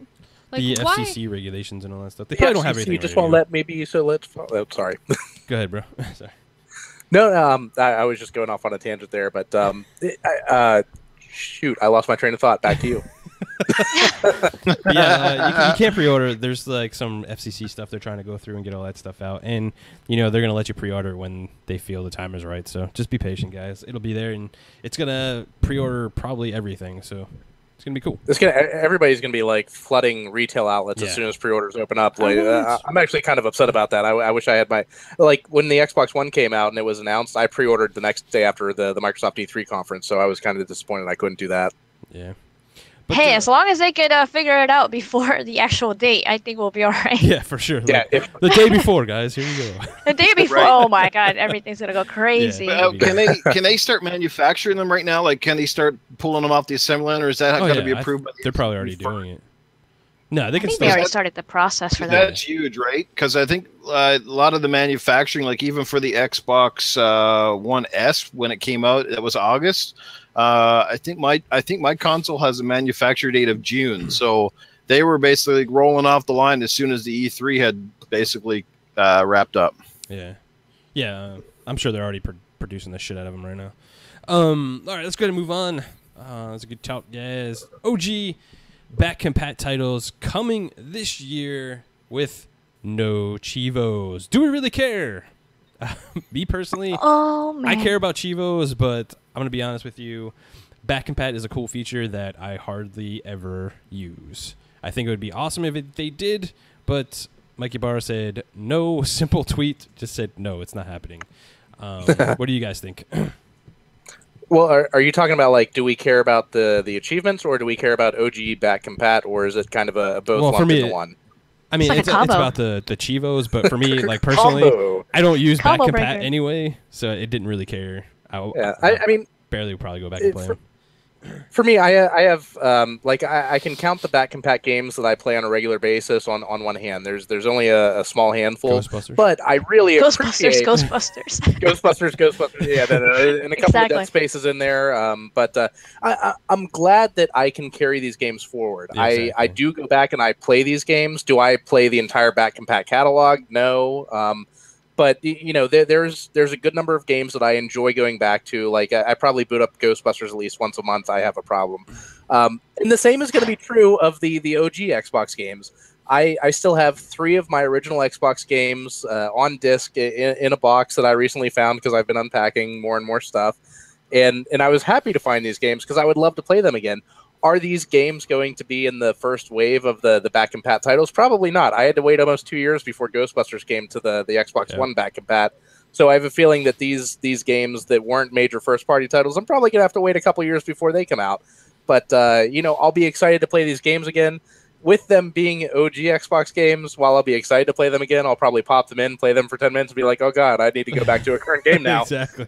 But there are a couple of games from the OG Xbox that I am looking forward to playing again if they come to the back compat program. Who knows with licensing and all that. But like, Knights of the Old Republic, I would love to play through that again. Yeah, I could download it on Steam and play it on, a cheap $200 laptop, but it's not the same as popping in your old Xbox disc from 15 years ago that you just want to pop in there and get that feel again. Too bad that there was no cloud for us to upload our saves to for the OG Xbox, because that was one of the great things about the 360 back compat. I forgot that before I turned off my 360 for the last time, I uploaded all my save files to the cloud, and then when I started playing some of my old games, I was like, oh crap, I already got all the stuff unlocked. That's great. I want to throw in too, because I think this ties into the whole OG Xbox back compat, is the new Hyperkin Duke controller, and I think that's going to be really interesting because I'm definitely going to get a Duke controller for sure. But being able to go back and play Crimson Skies and all that kind of stuff on the Duke controller is like, it's going to be like crazy. Nostalgia. It's a hell of a drug, right? Yeah. But I'm super stoked for that. Yeah, exactly. I'll go back and probably play like Blinks or like Buffy if they bring it, but that's about it. I won't like. I wasn't really interested in any of the older games, and that's where I was like, if they had Cheevos, it would make people more like go after it, you know, kind of. Well, that's why I'll jump in and I'll say it's so disappointing. I was hoping just a little bit for Cheevos because then that would actually let me sit there a little bit longer than I would to make a Throwback Thursday video or something. And if it had a Cheevos, I would just keep going. I would just keep playing it, especially Buffy, because I played that on both systems. I played it on the OG Xbox and I played it on the 360. So to play it on the Xbox One, that would be awesome, and I would like a Cheevos, but that is disappointing. So maybe I will only play it for, like 30 minutes or so and then put it away again. I do have a couple, like, Xbox games that I would like to try, and I have the original Forza, so I wouldn't mind trying that and seeing, wow, what a freaking difference. Where it came from, right? Okay, so this is my biggest thing. They say that, like, backwards compat games so far for the 360 has been pretty successful. 385. But now the question is how many of those are because of the achievements? If they didn't have achievements, what would be the actual like analytics for how many people actually play those games? Damn, girly, you're so right. Do you want to know how many achievements I got on Ghostbusters since it came to back compat? Zero, because I already got all of them on the Okay, so that's just because you're that's obsessed. Different. But again, like this is like I said, I would play Blinks because of the fact that it was one of my favorite games. But there is more than just that one game. So, but I'm talking about like in the overall ratio of the analytics that they got, how many are just because they went back for Cheevos, not because they actually wanted to go back and play all of these games because, oh my God, they had to play them. Like, I would actually like to know. I don't know. Anyone that plays a game just for achievements instead of playing a game for the enjoyment of playing the game, I don't know what to think about that, honestly. Oh, Tim. Tim, he's calling you out, Tim. Dang. Do you know how many people play games just for achievements? Yo, them indies, I played a crap ton of them for them achievements. Let me just say this, guys. Was it the eShop? The Nintendo eShop still makes Nintendo a pile of money each and every day for like their old-ass games from the 80s. I mean, Super Mario 3 is still making Nintendo money today. So, but like, again, for that's Xbox, Nintendo, though. Nintendo just can sell on its name. Like, they can sell on the name alone. Noof is making a good point, though. Like, not every game on Xbox is going to be a stellar game. Just like a lot of there's a lot of stuff that I see on that from the 360 back compat that one I never played to begin with, and I damn well don't care about it now. If I didn't care about it yesterday, I won't be buying it tomorrow. But there's lots of stuff too on the OG Xbox that people have never ever played, and like for example, like. Chaos Theory, man. I can't believe you didn't mention that one yet, GKB. One of the best I don't know if it's coming ever. Let's hope that it does. Let's hope that it does. Cross our fingers. You know, I'm done with the whole hyping up like Splinter Cell because they've been letting me down, bro. I'm trying not to. We don't know any games except for Crimson Sky. Like, that's it. Well, we don't Crimson know Sky anything. and that other Fusion or whatever it is. Okay, so Fusion Frenzy. Fusion Frenzy. Yeah. So we know 2 games. Yeah. We don't know, and he already and Phil Spencer already came out and said, look. It's not going to be as big as the 360. You know, you're probably not going to get that many. I'd be surprised if they got 100. I'm pretty sure my brother is going to play KOTOR. Oh, yeah. KOTOR, I think Ninja Gaiden is going to be a big one to go ahead and play. Because he doesn't care how ugly it is. He used to play it on the 360 for months. Oh, yeah. So I think he'll do that again. Yeah. But I think, like, in general, like, I think some of the big ones, yeah, sure, you're going to go ahead and play them, but the rest of people are like... for fun, not for achievements. What the hell? There's a lot of different people out there, so yes, you got Cheevos. different batches. Yeah, different batches of people play for different reasons. Yep. Games are sometimes like your old relationships, man. You're glad they're in the past, but if they came around your door and you were single, you'd be tapping that again. Oh my God, bro! Who's getting the Duke controller?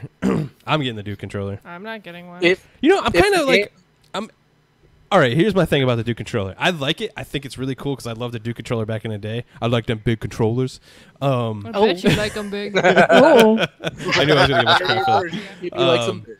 But I'm kind of like, they reworked it though and put like bumpers and stuff on it. So then I'm like, I don't know. Is it I not don't gonna know. feel the It's not gonna- same. exactly, it's not gonna feel the same, and that's what I'm worried about. Ouch. So. But hey, Oh, I thought they would have turned new is the not white always and a black bad ones. That's what I was thinking too, bro.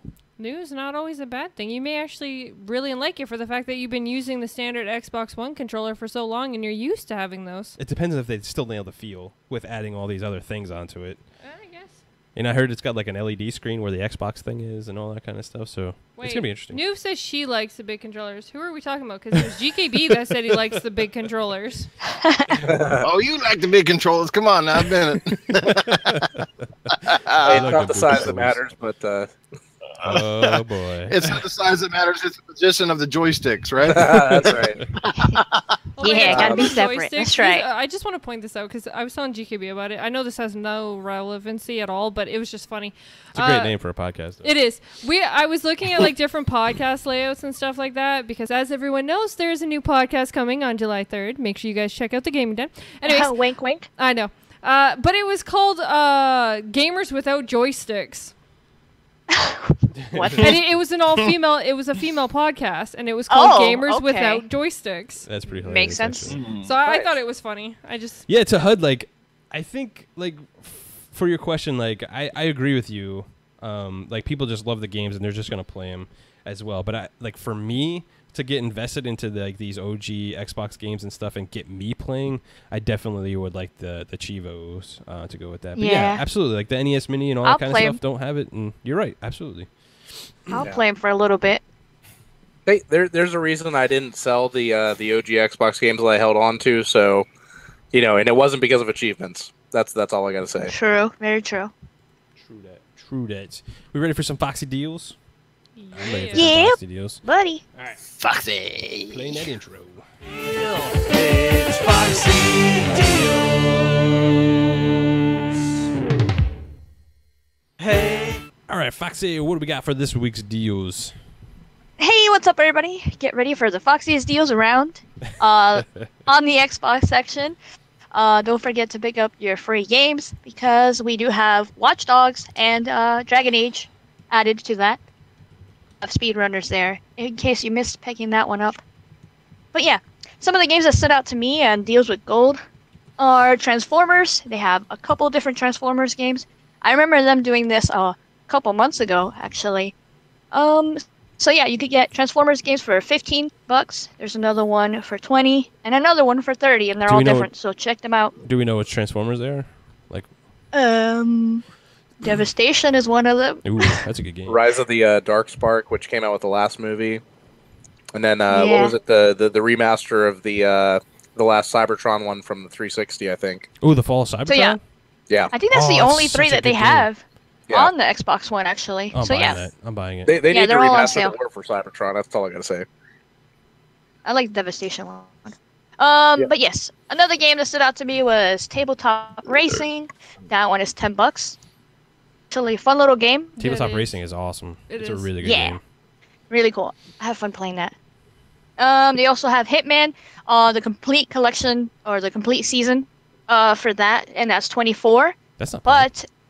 But if you want to get Hitman, I guess the prologue, which is the episode before the first one, that is free right now. If you want to try it, go Interesting. check it out, download it. Just write Hitman. It should be the first one that pops up. That's a new episodic Hitman, because- right? Yes, Okay. it's that one. But the Hitman that is free, it does not say episode 1 or 2 or anything like that. Just write Hitman and it should be free. Sweet. All right. Another game that I saw in there that was on sale, which I'm going to pick up because I remember Southbound playing this a while back when it came out, is Ninja Pizza Girl. Oh, yeah. And it's like a cute little indie. And that's like $2.50. And I'm like, oh, hell yeah, I got to pick that up. So it looks pretty cool. And it's like a side scroller. Another game is Saturday Morning RPG.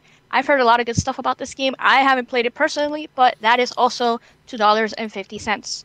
Dang, Foxy. I gotta go spend So- money now. Jeez. Yeah. For, like, You've been- indies Well, that are, like, it is what really it cheap. is. Major Nelson posted like this Yeah. big long list of like a bunch I'm gonna of go, like, indies spend, that like, are like. Freaking $30 on freaking indie games, like, right now. Hey, if you enjoy it, that's all that matters. So yeah, that's it with the Xbox section. Let's move on to the PlayStation. And obviously, they still have their free games as well. So Life is Strange, pick that up. It's fucking free. And then they also have the Killing Floor 2. So pick those up over there with Plus. You gotta have your Plus membership though. And then obviously their deals that they have right now is actually doubled. So they have double discount week over there on the PlayStation, up to 80% off. And if you're not a member, Plus member, you can still get up to 40% off. So that's pretty good actually. And it runs all the way until next week, until like next Tuesday or whatever. And some of the games they have on there that stood out to me was Darksiders, War Master. So that is $8. Not bad, not bad. No, that's actually. They also have the same Hitman deal. So the complete season is 24, and then the Hitman, I guess, prologue episode is free as well. They have Witcher 3, the complete collection or edition or whatever. That is 25. They have BioShock, the collection. That is 30. They also have some deals with Konami games. So if you go to the certain section, they have a lot of Konami stuff. Some of the ones on there are like Metal Gear games and Castlevania, Lords of Shadows 2. So those are on there as well. And that's all on the PlayStation. So like I said, up to 80% off or 40% off if you're not a member, all the way until next week. Nice. All right, now moving on to some online deals. And shout out to Crappy and Noof and Fog Death Reaper on Twitter for sending me some of this stuff. All right, the first one I'll point out is a game because we have a lot of console deals. And Yooka-Laylee is on sale on Amazon for $30. It's also on sale for $30 at GameStop. But if you want to buy the pre-owned game, is $28 at GameStop. So if you want to pick up Yooka-Laylee, yeah, that's there. Pardon the pun, but you gotta play. Yeah, but be nice and help the devs and just pay the extra like $2 to like buy it new instead of helping GameStop. Yeah. I mean, true. GameStop is trash, but it is what you do with your money. You know what I'm saying? You do what you want. I get you. But yeah, my brother's quitting GameStop, so I'm happy for him. Oh, what? We gotta throw a party for that dude. That's awesome. Besides that, No, you 'cause can get that an means a lot Xbox. of like no more free stuff that Fox gets. I have a homegirl that works at Best Buy. But anyway, besides that, we good people. Don't worry. Not what you yeah, get to, you know. Yeah. Xbox Elite Control for $70. Not bad, not bad. But it's refurbished. Refurbished. So remember that. Yo, and what's that's up at Xbox with my freaking grip coming off my freaking Elite controller? Oh man, I don't even want to talk about that. That was so disappointing, and that's my favorite. Yo, Phil, you're gonna be too. getting some God tweets damn. tonight about that. I'm just telling you. Didn't they? Well, you better send me some glue. Anyways, back to Foxy deals. Oh yeah, okay, so we'll talk about that later. She So like I triggered me. said, the refurbished Elite controller is $70 at Newegg Flash. So yeah, check that out. And then we have some console deals. Over, yeah, a whole bunch of console deals. So over at GameStop again and Target, if you buy an Xbox One, you get a $50 gift card. So that's not bad. But if you choose to go to Walmart, you'll get a free wireless controller with your console. If you buy the console at Best Buy, you'll get a free wireless controller and 3 months membership. So yeah, that's pretty good. And some of those bundles do count for the 500 gigabytes model, which is only like $200. Oh, nice. So that's not bad. Yeah, and then we have over at eBay they have an Xbox One Minecraft bundle. That's also $200. I don't think they give you anything extra with that one though. And over at Dell.com, if you get the Xbox One Forza or Halo, they give you a $100 Dell gift card, so you can buy something else with them as well.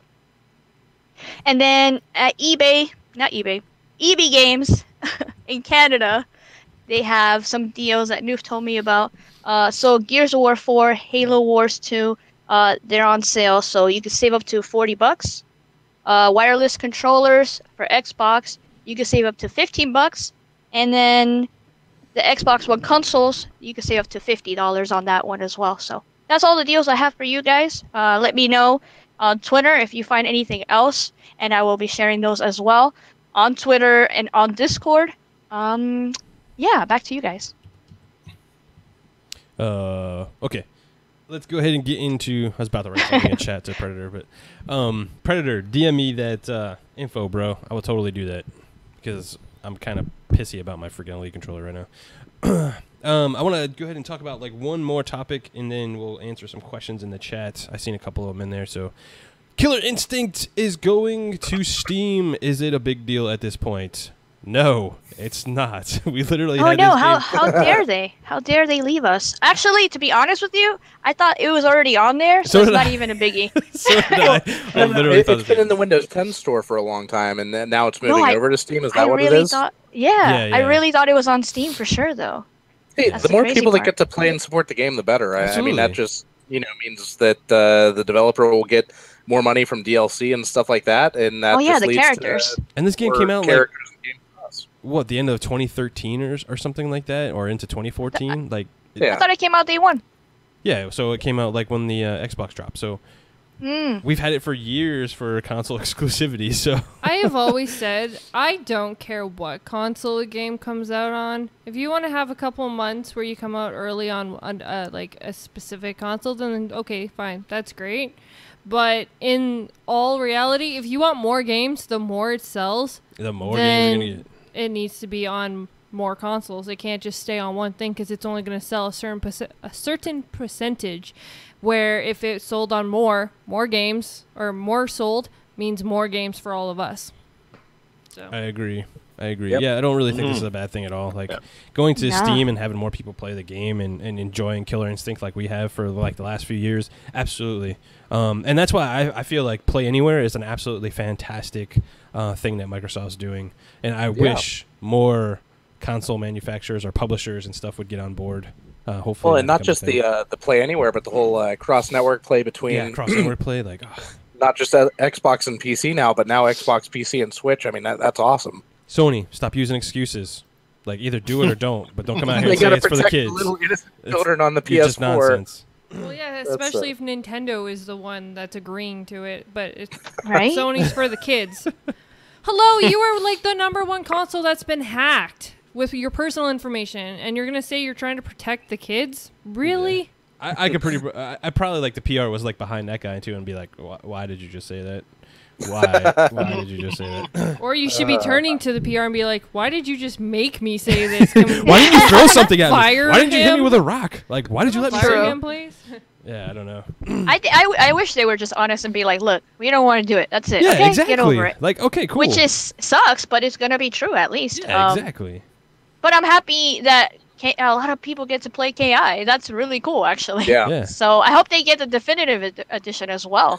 Now, what I want to know is this Steam version that's going to be coming out. Is that going to be able to play with people that bought the version, or well, maybe not bought because it's like kind of like a free-to-play game, but will you be able to play with people that have the Windows 10 version? Are those going to be separate servers? How's that going to work out? I don't I know. would say they probably use like the same servers. I mean, PC is PC, whether you get it in the Windows Store or not, I guess. Right. But yeah, that's a good. I guess like that's kind of like my one weird thing about.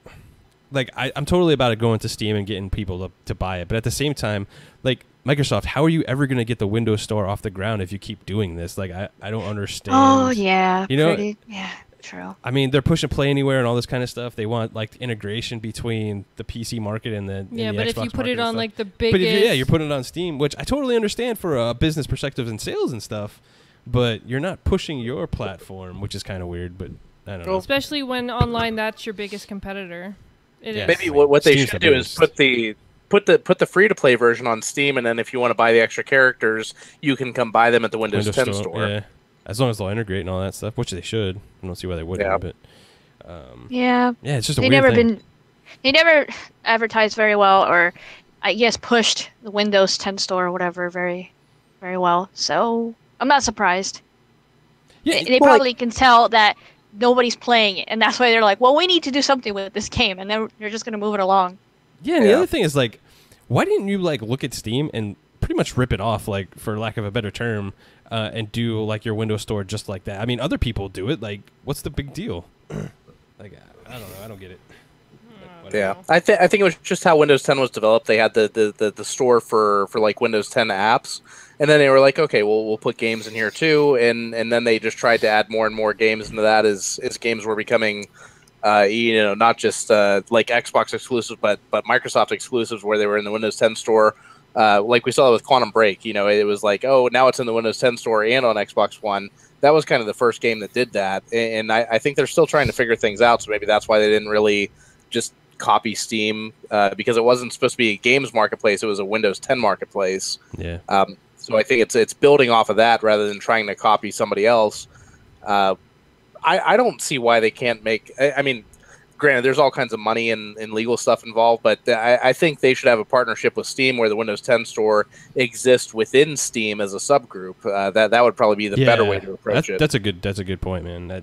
That probably is the best way to do it for sure.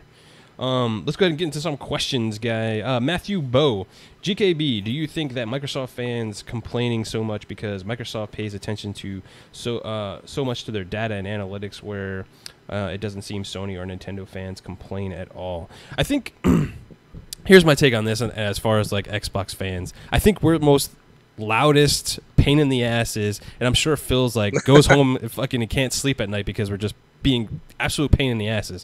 But I think it's because we're so passionate about Xbox and we want to see Xbox do great things. And I really love that the team and everything is really open to like listening to us, even though we are pain in the asses for sure.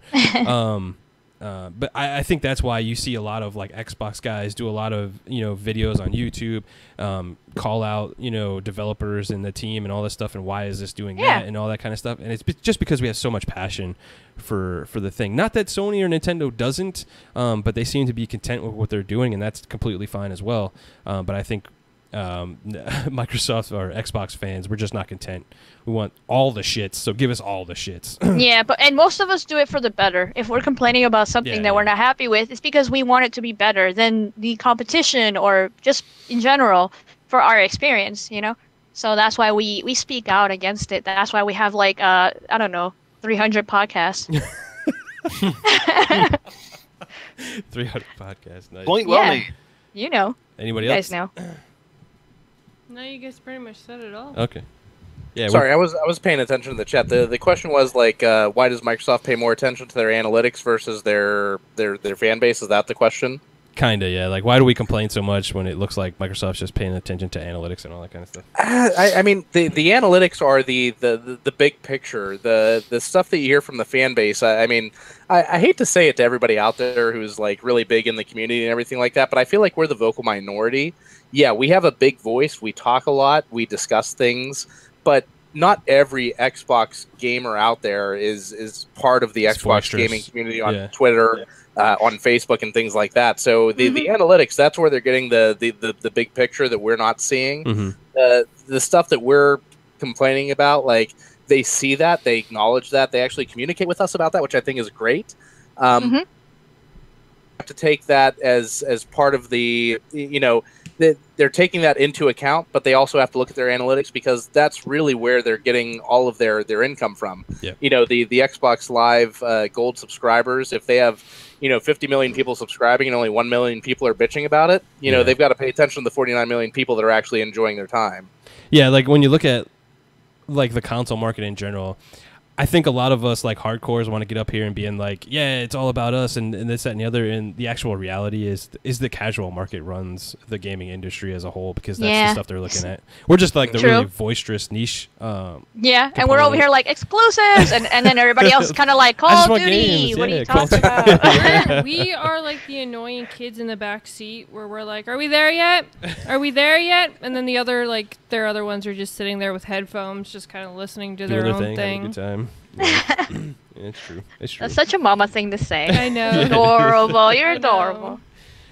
Question from Xbox Mob. Thanks for joining us, Senjabad. I hope you have a great night. Thanks, bro. Later, CG. Why is it Sony is so anti-consumer this gen and the gaming media isn't calling them out for it? Sony for not doing crossplay. I mean, I think we've seen it a little bit like after E3 and like with this Jim Ryan guy, like when he's coming out and saying just weird off the wall things. He's been getting a lot of blowback on that kind of stuff. And when you have Nintendo coming out and saying we're going to do cross play and cross network play and stuff with Rocket League and all that kind of stuff, and it seems like Nintendo is pretty friendly with Microsoft at this point. What was that? I don't know. I think Sony eventually is going to get on board with everything because at some point they're just going to be like, look, we can't take the backlash anymore. We're just going to have to do it. So let's just do it. Like, I mean, that's just the gist of it. What do you guys think? Well, personally, I think, it's Sony's, like I said, they're in a pretty big cushy lead overall right now, and they're just not feeling the same pressure. I mean, at the end of the day, no matter what happens, if they're just raking in the bucks, no matter what they do or they don't do, like, again, it is what it is. That just starts to sort of supersede everything else. That it just settles in. I don't know if it's confidence or cockiness or a little bit of both. Sometimes that does come back to kick you in the ass, and sometimes it doesn't. When you're number 2 or you're trailing, it's like being in the ring in a fight. You got to go for broke. You got to, at some point you got to throw that knockout punch to try to come back in the game. So what the reasoning is behind it, I don't know. Some of the moves they're making just seem so, like I said, anti-consumer overall. I think then, Xbox heard so much flack, from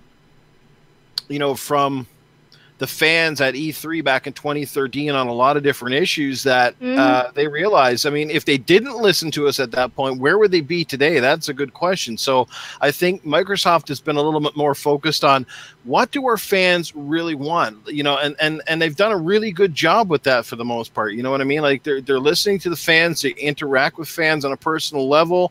They're gamers for gamers, and it just feels like Sony is a little bit out of touch again because they just have that market lead right now, and they're just kind of marching by the beat of their own drum.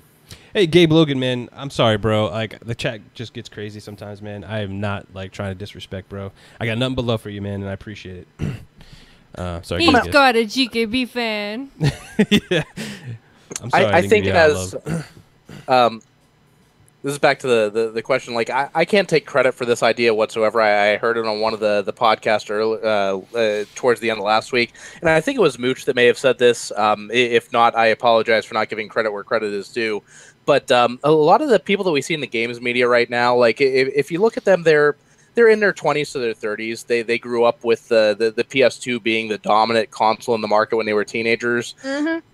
They have a to take a line from my own tagline there, they have a special spot in their heart for the PS2 and for Sony as a console manufacturer. So they're going to give them the benefit of the doubt, whereas they saw Microsoft and the Xbox as the newcomer, the unwelcome basically guests at the table who just kind of barged their way in and then took over with the Xbox 360 versus the PS3 generation.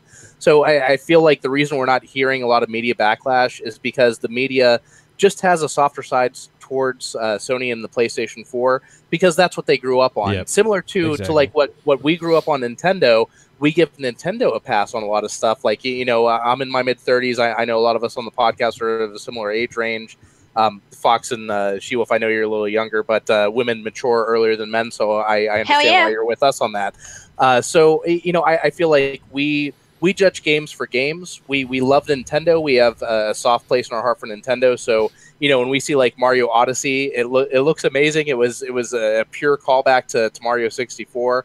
And I really want to get a Switch now, which I didn't want to get before E3. And I feel like that's where a lot of the media is coming from when it comes towards their relationship with PlayStation. And that's why it doesn't get as much backlash as you would expect when it comes to policies like, PlayStation Now versus backwards compatibility or the cross-network play like we're seeing Nintendo hop on board with. I just think that you have to look at it from their perspective. Save that booty. It hurt.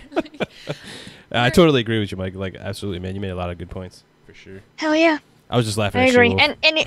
I agree with a lot of what you guys both said, and also bring it back to the whole PlayStation community not speaking out and not having that voice that we kind of do, where we call them out on bullshit. I think if a lot of the PlayStation community would, band together and complain about something in particular, the media would be writing about it and would be making articles towards Sony, like, hey, why are you not like helping, your player base? Why are you not doing this for the fans? If they want back compat, find a way. Yeah, so yeah, in a way, it kind of goes back to the other question when we were talking about the community and stuff like that. So, Absolutely. most of the people that are on the PlayStation are casuals, are just getting it because their friends have it, and that's who's mostly in that system, and they don't care about E3. They don't care about gaming news per se. Like I was mentioning earlier, my friend, she didn't watch E3, and I had to tell her about like Link and all that stuff. Oh, man. Going to the Switch on Skyrim. Like she didn't know anything about that, and she plays on PlayStation and the Switch. She does not have an Xbox. So yeah. Interesting. Cool. Great conversation. I want to take Predator's question too. There's a couple more I'm going to hit too. He said, if Super Lucky Tail, Ashen, and Cuphead all came out on the same day and you only had enough money to buy one, what would you pick? Ashen. Oh my god. Ashen. Oh no, I can't. Cuphead is day 2, but Ashen is Yeah, Super Cuphead. Lucky Tales. Oh, wow, Doof. Lucky Nice. Tales. Nice, Doof. I love platformers. I've always loved platformer games. I find they're fun and they're a nice distraction from the hardcore action-based RPG level up every freaking thing kind of games that we have in our collections nowadays. Nice, Like, Doof. oh, shit. Hey, I'm down with that. Bro. Yeah, that's a great choice. I am stuck between Super Lucky's Tale and Cuphead right now, so Ooh, I no don't love know. for Ashen? Ooh. No, what is that? Get out of here. Wait. I don't know. The characters don't have any faces. It creeps me out. No, I'm cool. That's what's cool about So it. they're better looking than All right. me. That's what you're saying. I get it. I'm That's what gonna lean. I'm gonna have to do it. I gotta lean more towards Super Lucky's I Tale. knew you were going to Fuck do it. I knew you were I gonna gotta do it. I mean, I love It's a Cuphead really though. cute game though. But there's a fox Cuphead. in it, right, Foxy? How can you not want a Exactly. game with a fox in Yeah. it? I go did. Ashen? I did the motion That game capture for looks that. amazing. She was going Ashen. I'm going Ashen. That game looks amazing. I agree. I Damn, love the art. guys It's in the the chat. It's the No it's love like, for Cuphead. My thing is like it's the art style. Cuphead. It's just something that I would like. The But Cuphead, though. so The Valkyrie Cuphead, has a question, and What about Germs? yeah, we'll get to it. All right, Hold go on. ahead. So Valkyrie says, "Who came up with What's up, Gamers Valkyrie? Knows Best? Who came up with the name Gamers Knows Best?" It was me. That was I kind of, didn't even know you. that was kind of well, I guess technically Jason came up with the name, and we came up with the premise behind it. Oh shit, that's true. Jason did come up with the name. Yeah. So okay, Yeah. here's a quick thing. There was actually when the I channel think we still have first those videos up too. we should I don't know. I don't know. I think we When the channel was first created, there was actually 3 of us that Yes. started this channel. There was me, GKB, and our friend Jason, who went by Among supposed to be about gamers, and he actually, thought of the idea of He came up with a name. I came up with the premise because, like, if you think about it, like, gamers know best about games. Like, that's what we love. That's what we love to do, and that's what we would love to talk about, like, as far as, Yeah. like, the channel goes. And we were so. all sitting around trying to come up with something, and he threw that one out, and then the whole idea Then we of the talked about it channel and- came to life. But then eventually, sorry, Jason, if you're listening, you became a damn slacker and just Oh, never did damn. anything. No, Jason knows Jason's we a good love dude, him, yeah. but he's a cool dude. He's a PlayStation guy. So for anyone who wants Yeah. to like say that we don't like PlayStation, he's all PlayStation. Yep. I don't He's even got know. If he, PSVR and everything. does he even own an Xbox? Yeah, he does have an Xbox One now. Oh, he does have one now? Oh. Well, at the time he didn't though. And His preferred platform is PlayStation, like, absolutely, and he Yeah. loves all the other consoles. I think he's got them all now, but in all, the channel came from really an old friend of ours named Jason. Yeah. So absolutely. that's where the name originated from, or the idea of the name. That's a good question. Like, nobody's asked us that before. No, nobody's ever asked us where the name, I think they've asked us about Console Corner from what I Yeah, remember. Console Yeah. Corner, yeah. And then GKB came from that because of Blam. Blam refused because GKB was actually Bloodshot, Bloodshot 21, and Blam refused to call him that. So he started like Gamer, and then all of a sudden it became GKB, and then that just stuck. It became Yeah, I went on through the GKB. podcast and he just said GKB, and I was like, no, it's Bloodshot. Yeah, And he's like, so- no, it's GKB. And so Yeah, GKB was not actually supposed to be GKB. He was supposed to be Bloodshot. Was supposed to be his. But now I'm the Yeah, governor, I so it don't remember matter. that. Now it's the governor Now of it's the GKB. So yeah, it was interesting. I hope that answers it Nice. for you. Yeah, so there you go. That was a whole bunch of cool stuff. Here's Germ's question. My question is, why do people talk about Sony like they're great, and why don't they have the ability to change their name yet? Like on Sony's, that's annoying as hell. I want to change my name. I want to change my name. I mean, I think it's Everybody just wants to change their name, I think. yeah, I think it's just their infrastructure and the way they have things set up, or they just don't want to put the money into like letting you do it, which I don't really understand because like if you do it on Microsoft's, you pay $10 to change your name, like that's just extra revenue. It's a weird call, man. I want to. I mean, at this point, I've already had like 3 Sony accounts. They just don't know how. Like 8 billion times. Do you know how much money I paid like Xbox? Like a million times.